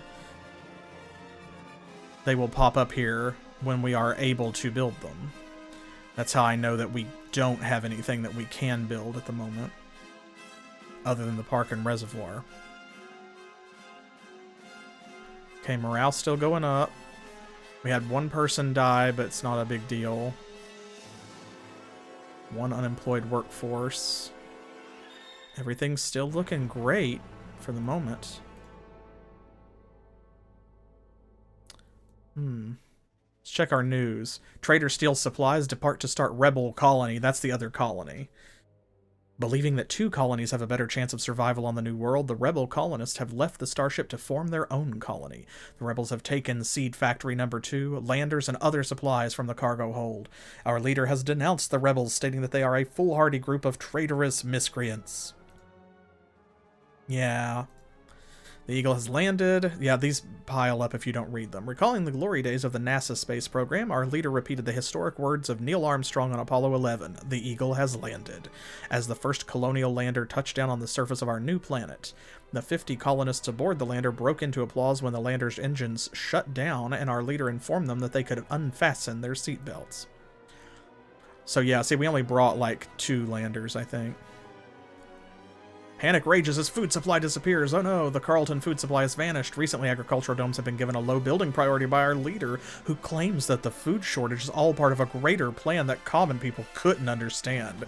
In a rare moment of agreement, the colonists are all opposed to starvation. There are rumors that cannibalism may start at any moment. Civil authorities have been placed on alert by our leader, who stated that this move is for our own protection. Colonists mourn first death. Early today, doctors witnessed the first death of a colonist on our new planet. When asked why the man died, one doctor responded, "Old age, new planet, stress, poor living conditions, take your pick." A memorial service will be held at the command center tomorrow morning at dawn. Flowers may be sent to the family of the deceased if we ever return to Earth. First baby born on colony says herp. The first baby to be born on this planet appeared today at 9 a.m. The birth of the baby girl named Hope occurred at our local command center, where the mother was filing a complaint about the lack of proper medical facilities. Hope was named for the first word she uttered on arrival, which sounded more like herp to witnesses in the command center. The Outpost Evening Star would like to wish Hope and her parents good luck and plenty of air. And you can see it turns red when there is nothing else to be done. Well, it wasn't completely destroyed, just like there was an extinction event, so it's kind of like the dinosaurs, like life was wiped out. The planet itself is still there, presumably.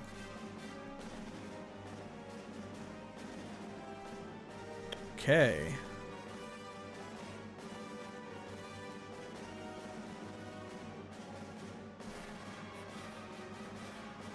Is this how far down we are? Yes. Okay.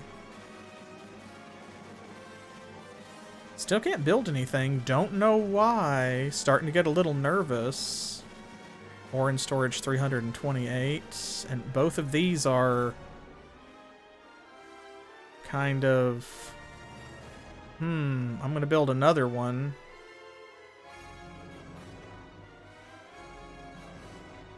Yes, Commander.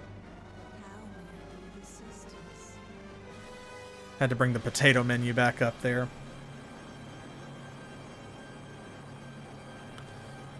Okay. Oh, it didn't do it. Okay, well, that's alright. We've got plenty more space down here.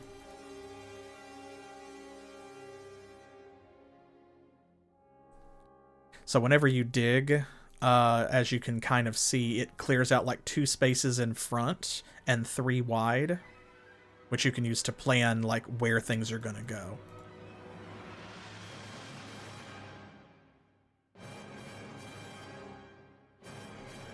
Music is so dramatic.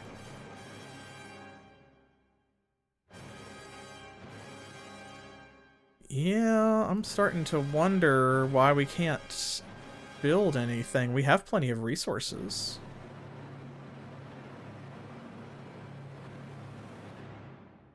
We have plenty of power. We're growing in people. Our morale is going up. We have plenty of food. We're going up, not down. Plenty of smelted materials.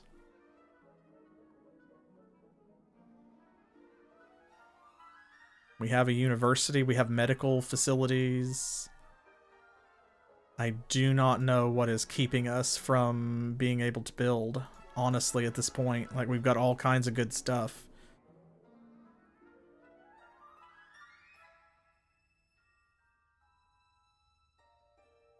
All this stuff. I genuinely don't know why we can't build anything. Put this... Factory is still on pause. That's fine. Smelter is processing 125 ore in storage. Right. Spew is producing MPG. Superior building material. Oops, no. Oh yeah, the chat just gives you the executive report. The dirt. That produces emergency response, so... We're good there. We know the agrodome is making food. Huh. I don't know. Like I said, I'm getting a little nervous because we're getting close to that point where we need to have other stuff built. So we need a smelter, we need a factory. We have power. That's not a problem. But these are about to start breaking down in a few turns. So I'm getting a little nervous.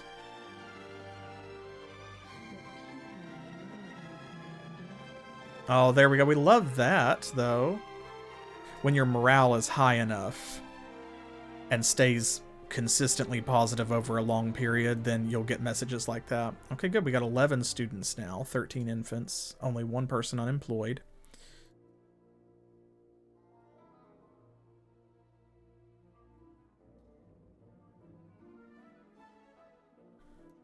Let's see. Can we... Can't place a tile at this location. You may not place a tile at this location.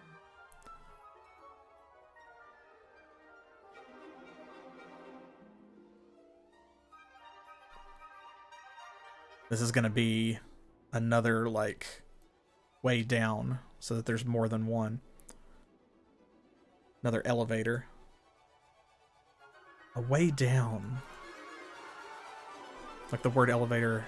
Never heard it. Elevator, don't know her. Don't even know her. And we have so much clear land.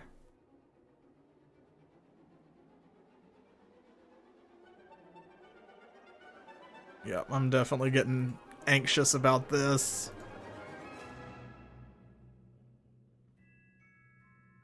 You may not place a tile at this location.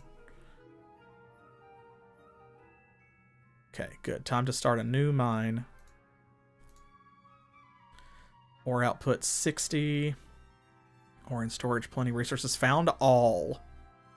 Number of levels 4. Plenty of resources.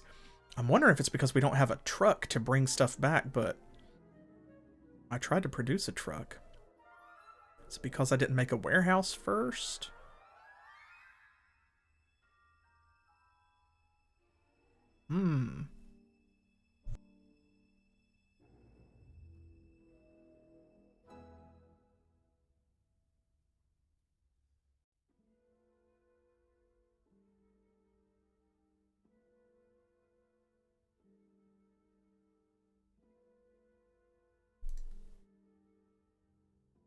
Our little dozer is definitely giving us our money's worth, though.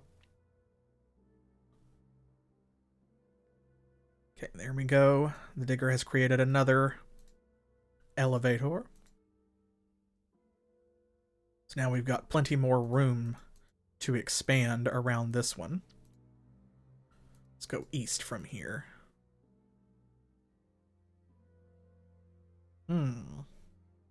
Recreation's still doing fine. Medical's doing fine. Product? I love that it says product people. Well, they've got everything that they need. The people love you, Commander. Love to hear that.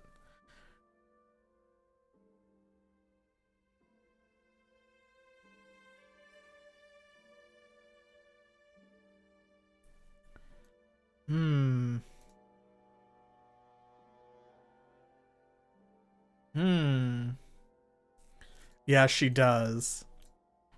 The people love you, Commander. Like, you can hear the eye roll. Like, no, I swear. For realsies. For real.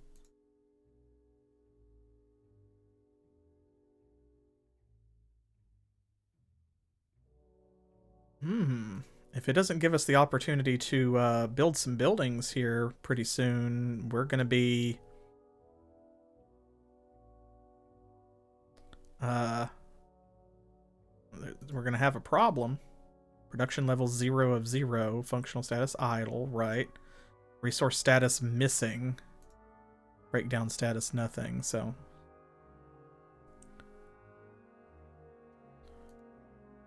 Okay, there we go. Truck. Oop. Oh my god.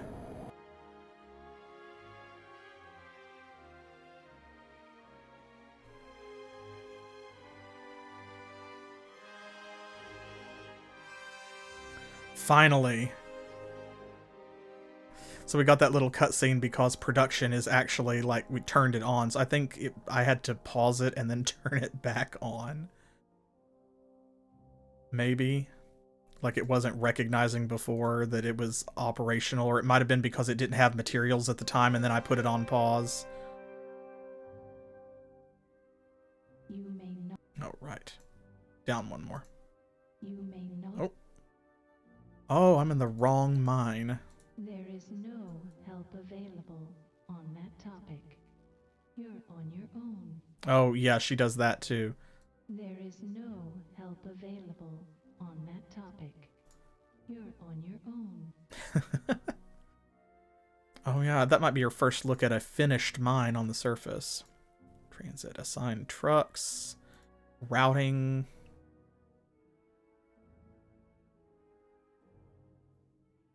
See, there we go. We don't have any trucks. It's not making them.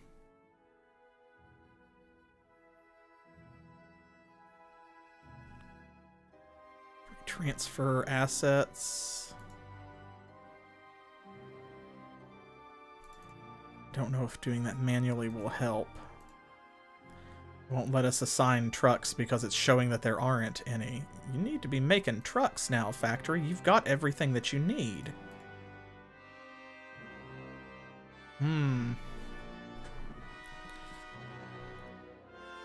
Yeah, she's upset because we named her Potato. That's what it is. Says it's got everything that it needs, though. Oh, this is so frustrating. This is not good, y'all. We were off to such a good start, and if something doesn't change, like, then legit, we're gonna have to start over.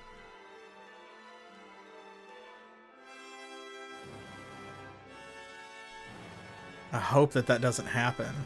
We're still doing mostly okay in terms of growth and stuff. So look, now we've got 50 people. We're using a little more power, but it's, you know, it's working. We're turning a profit on food. Lots of smelted materials. Ooh, population is 100% full, though. Oh, we have a scientist now, though. Good. Someone graduated. Morale is still going up.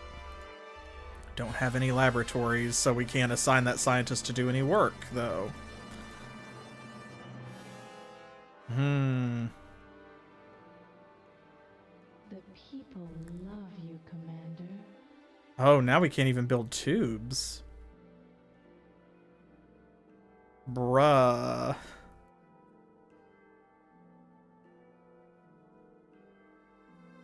Oh, yeah, I think we're in dire straits. I did not expect this to happen. I know it's been a while since I played this game, but it is very easy to lose Outpost.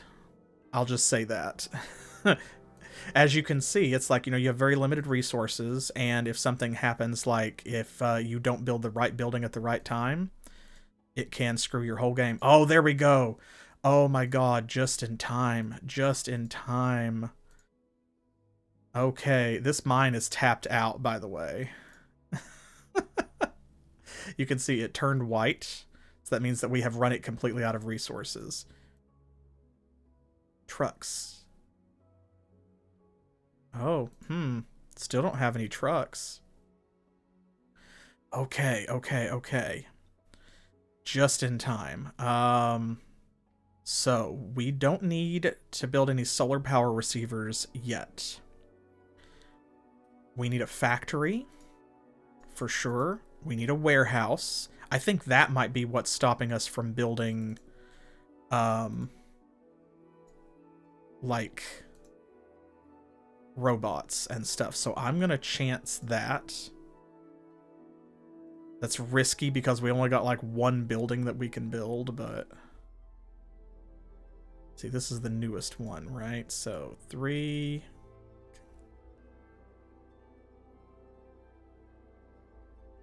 Got plenty of room up here to expand. Plenty of room down below, too, honestly. There we go. Okay. Now we can build something else. Excellent. Okay, we're good on spew.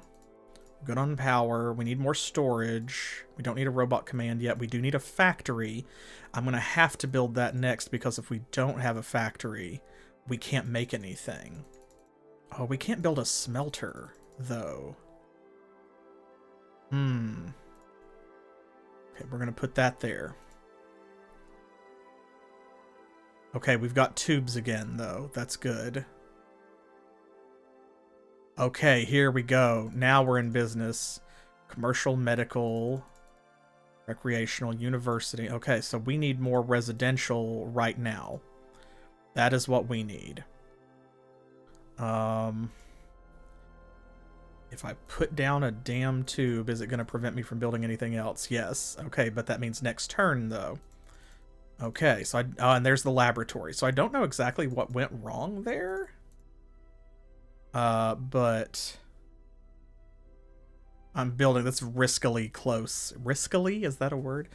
It's risky to build that close to the reactor, but we got to do something. Okay. I'm going to do this, and you've got to get a laboratory going. There we go.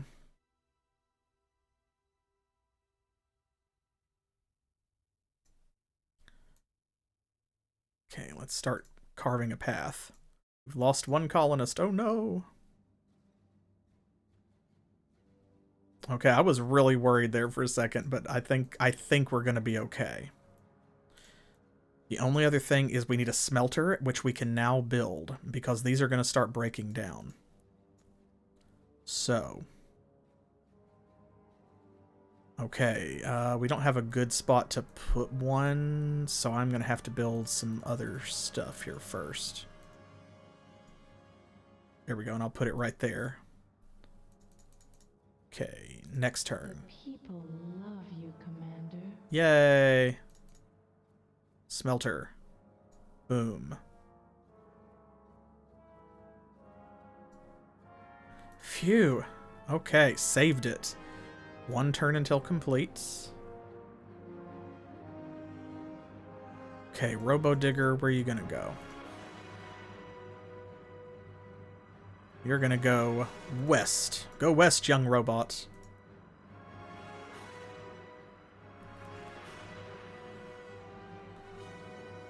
Okay, we can't do much here anyway, so I'm just gonna go ahead and put a building there because we need one.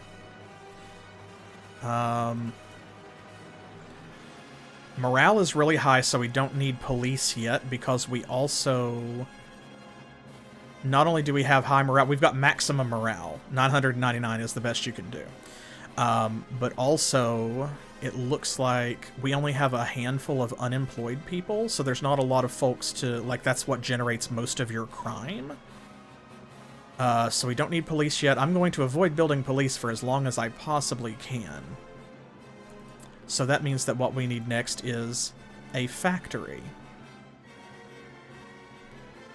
And then let's build an intersection and an intersection so we can get around that right there. And then we're going to build a commercial district. Where are we going to build a commercial district? Oh, right here, I think. Let me build another intersection.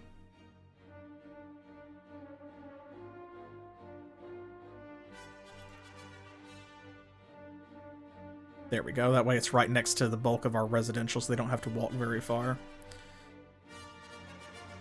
Okay, Dozer, you go to work there. New mine. Can we go this far? Yes. Okay, we can reach. Excellent. Alright, now we're doing okay. Now we're doing okay. I feel a lot better about this. I was worried, y'all. I was concerned. Okay, now we can put a building there. What's it gonna be? Probably need more storage tanks, honestly. We do need a robot command.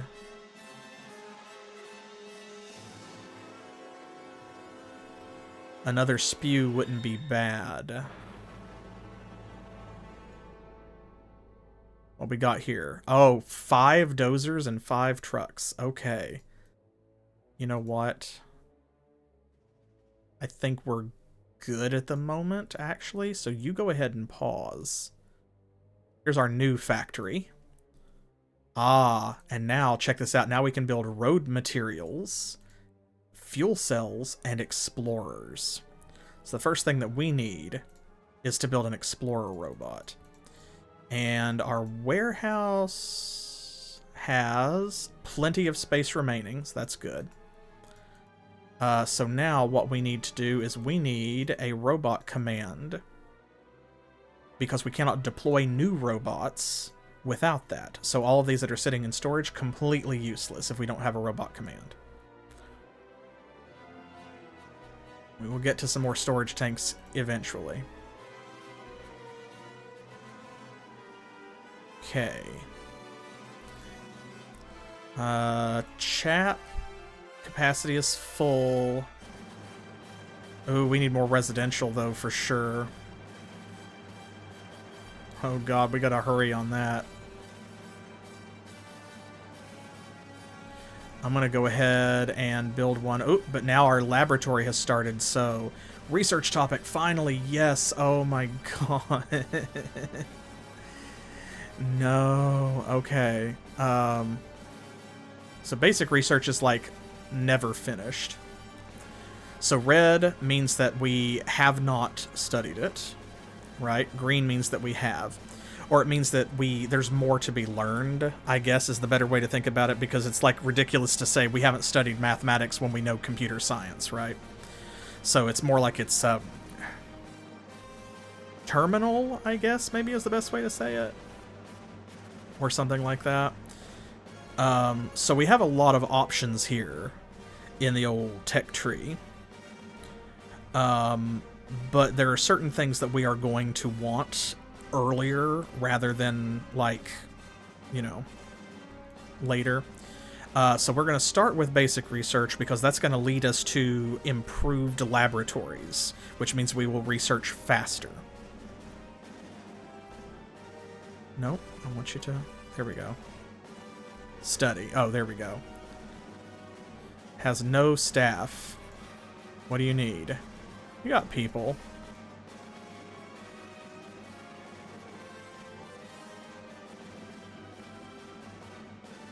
So our robo-dozer is busy. Okay, there we go. Our underground factory is complete. And our underground commercial district. Luxury distribution. Well, we need to make some luxuries then. So what are we going to make?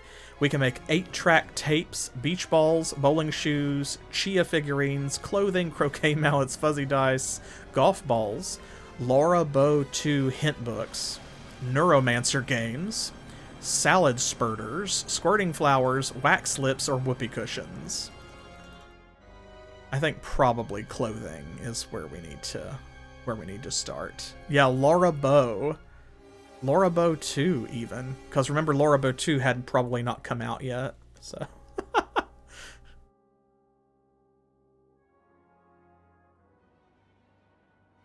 Okay.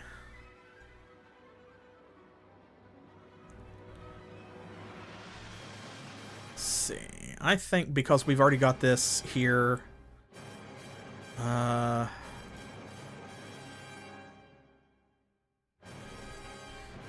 let's go ahead and do a tube, and then I can put something else right there. Medical, commercial, factory. We're pretty much good on everything now, except we just need more residential. So let's get going on that.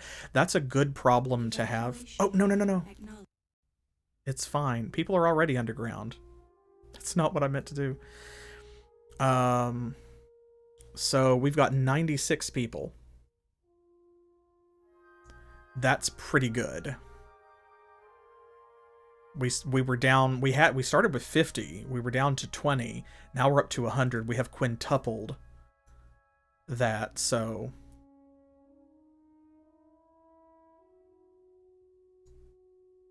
what are our dozers doing?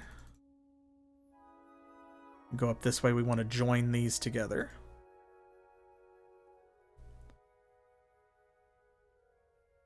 Going to do another tube intersection right here.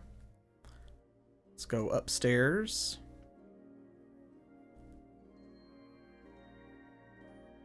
Tube intersection. Go right there.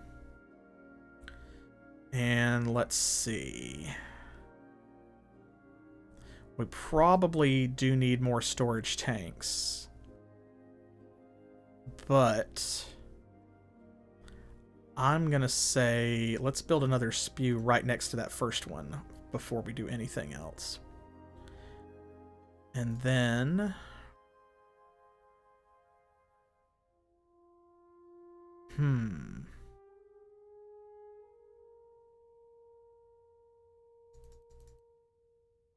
Don't need another factory right now. We're good on that. How is our food doing? We're still producing more food than we're eating, I think, which is great. So, we don't need another agrodome yet. But we're going to need a new chat before too much longer. So let's build one of those. This is so inefficient. I'm so bad. And there's some storage tanks.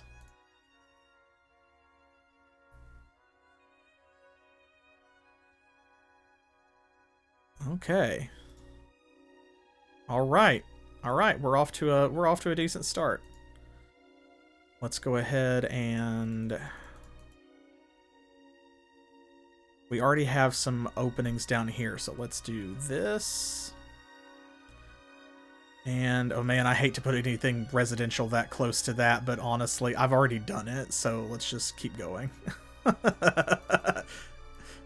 Let's just double down. Let's commit all the way.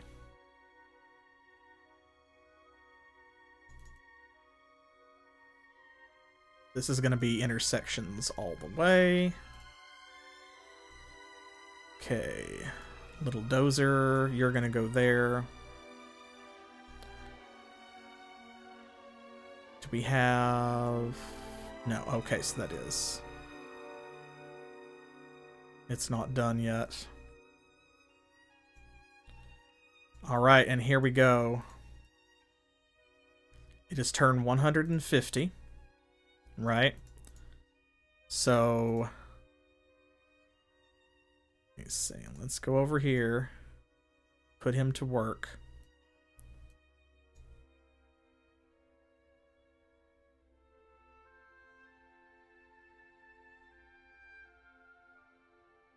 The people love you, Commander.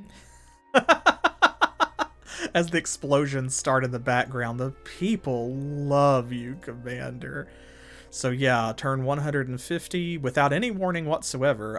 That is when all of this starts to break down, like I said. So now we've got a lot of room to build other stuff, but it means that we are going to have to destroy things like, you know, our old seed factory and so on.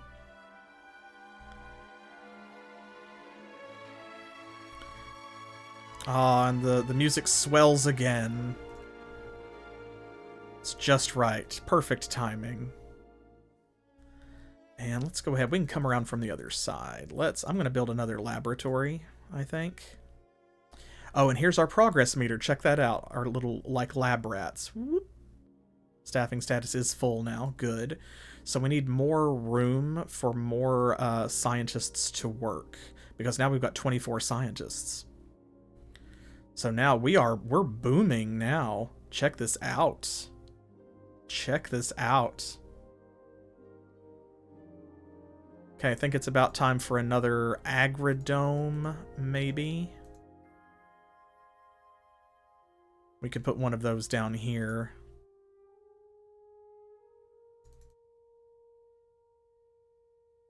And our little dozer is going to go to work. Where are you? Robo-dozer. Clearing all of this. Oh, no, yes I do. Oh, we lost a colonist. Our first death in a while, though.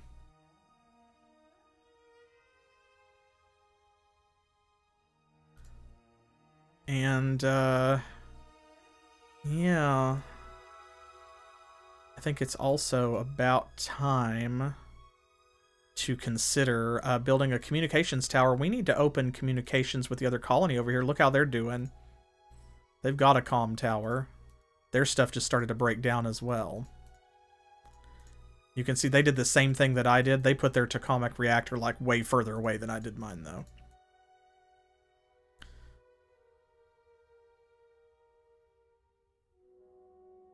A little bit, yes. There are a lot of games that are, like, kind of like Outpost.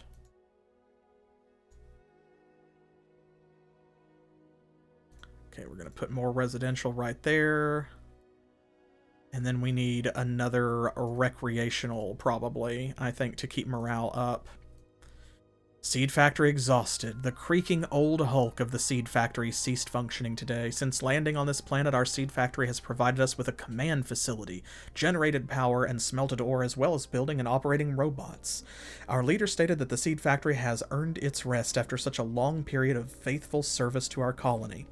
The Seed Factory Appreciation Society is preparing a memorial to be placed at its landing site before the seed is bulldozed.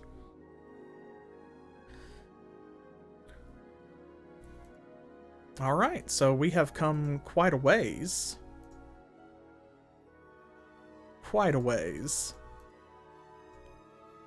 I'm going to keep one of our dozers active down here, and the other one going to get rid of some of these destroyed buildings.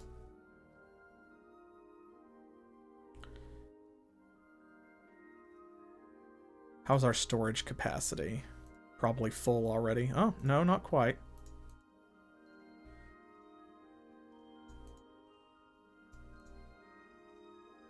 Let's see. Alright. We've got another agrodome in process. We have another spew. We've got another chap already. So, actually, I think I'm going to make this a smelter so that we can produce more processed ores, because this one is processing, like, so hard. Don't need another warehouse yet. I think we're good on that. Robot command we're good on. So yeah, the next thing we need to build is a comms tower. Actually. And we're going to do that right here.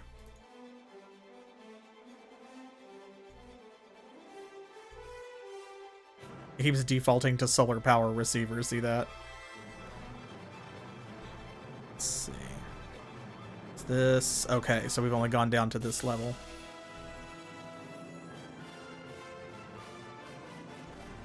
And let's see here.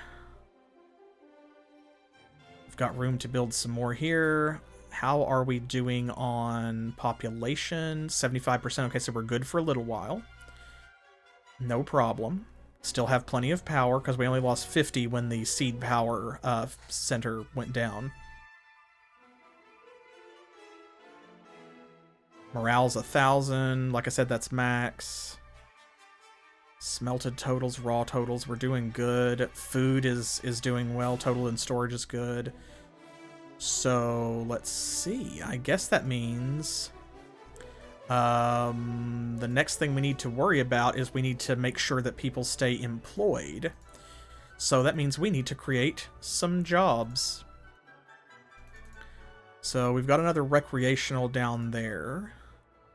I think our university is okay at the moment. We will eventually need to build another one. Let's do medical.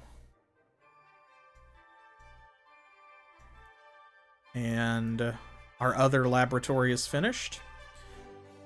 So we are going to... Let's see. Basic research is going to get us improved laboratories. So I'm actually going to study that as well, because you can assign multiple laboratories to the same topic and they will research it faster by applying all of their resources towards it. So let's see. What needs do you have? You've got everything. There we go. See, stocked. It just doesn't take effect until the next turn when you give them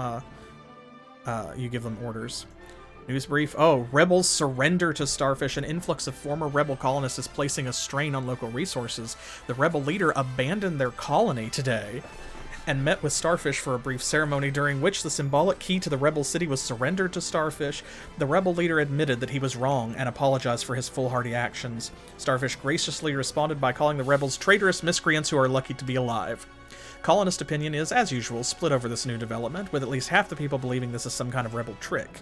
When our leader was asked if we would bulldoze the rebel colony or assume control of it, Starfish said, "I have absolutely no idea, leave me alone." So yeah, what's happened here is our morale is so high that they have surrendered to us, and so now we actually already have control of the rebel colony, which generally never happens this early in the game, so that tells you how well we're doing, right? And oh, they've got a red light district. You can see they're not doing great over here. They didn't they planned worse than I did. So yeah, but it's okay, it's all right. We forgive, right? Forgive and forget. So that tells you we're doing great, which is awesome, because like I said, I don't know exactly how exciting this game is to watch, and therefore I don't know how long we're going to spend with it. I definitely intend to beat it, and we will. There is a conclusion to the game. There is a win condition. We will get there. Let's see. Did I? Here we go. Next thing I want to do is build a comms tower.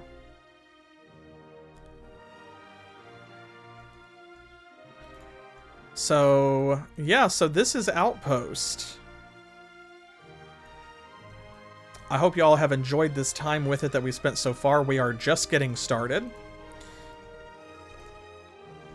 And we will be playing more next Thursday at 7 p.m. Eastern Time, which is New York and Miami time here in the US.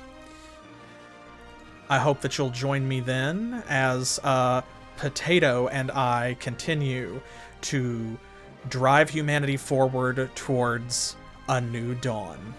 And remember, y'all are part of this colony too, so be sure to head over to the YouTube channel after I create an Outpost playlist over there, and like the video, turn on notifications, subscribe if you haven't, leave a comment. If you have played this game before, especially if you're watching this on YouTube after I've uploaded it, you know, and if you have any experience with Outpost, feel free to tell your story down below. And you can't get this game, unfortunately, anymore. Like, it's not available for digital distribution, probably because it did not do very well. It was a big flop. So, like, I'm lucky enough that I own an original copy of it on CD, but I don't know where to tell you to find it for yourself. But there is a fan remake of the entire game, someone's passion project that they have been working on for quite some time. It is playable, it's not done yet, and that's something that I hope to show off as part of this series, especially if the vanilla Outpost actually doesn't take that long. So I will put a link to that down in the description, where you can find that game on GitHub and you can support that developer's work, especially if you like anything that you have seen here. I will be back tomorrow, because we are still going through our donation incentives from June 25th's charity drive for the Video Game History Foundation, where we were celebrating over 1,000 subscribers on YouTube. Next up, we are doing a sampling of Dark Messiah of Might and Magic, which is a game that I have not played. It has been much in my periphery ever since it came out, but I have never gotten around to playing it. So I'm looking forward to that. So I hope that you will too. Join me then at 7 p.m. Eastern Time. Then on Saturday, Kieran and the boys will be back with more Lands of Lore, The Throne of Chaos. Exciting stuff going on there, of course. And on Monday, Specific Pixel will be rejoining me for our current husband play, which is more Blaze and Blade Eternal Quest, before I flop back over to my solo series on July the 24th, where we alternate on Mondays, and I will pick up with some more Divine Divinity. If I'm lucky, I will see you for some or all of those. Don't forget to follow here on Twitch, subscribe on YouTube, perhaps throw that Amazon Prime free monthly sub at the Twitch channel, and if you are so inclined, you are always welcome to become a part of our wonderful, growing Patreon community. So yeah, this is Outpost, and I can't think of a better note to end on for this session. So I'll see y'all in the next one, and until then, as always, thanks for playing.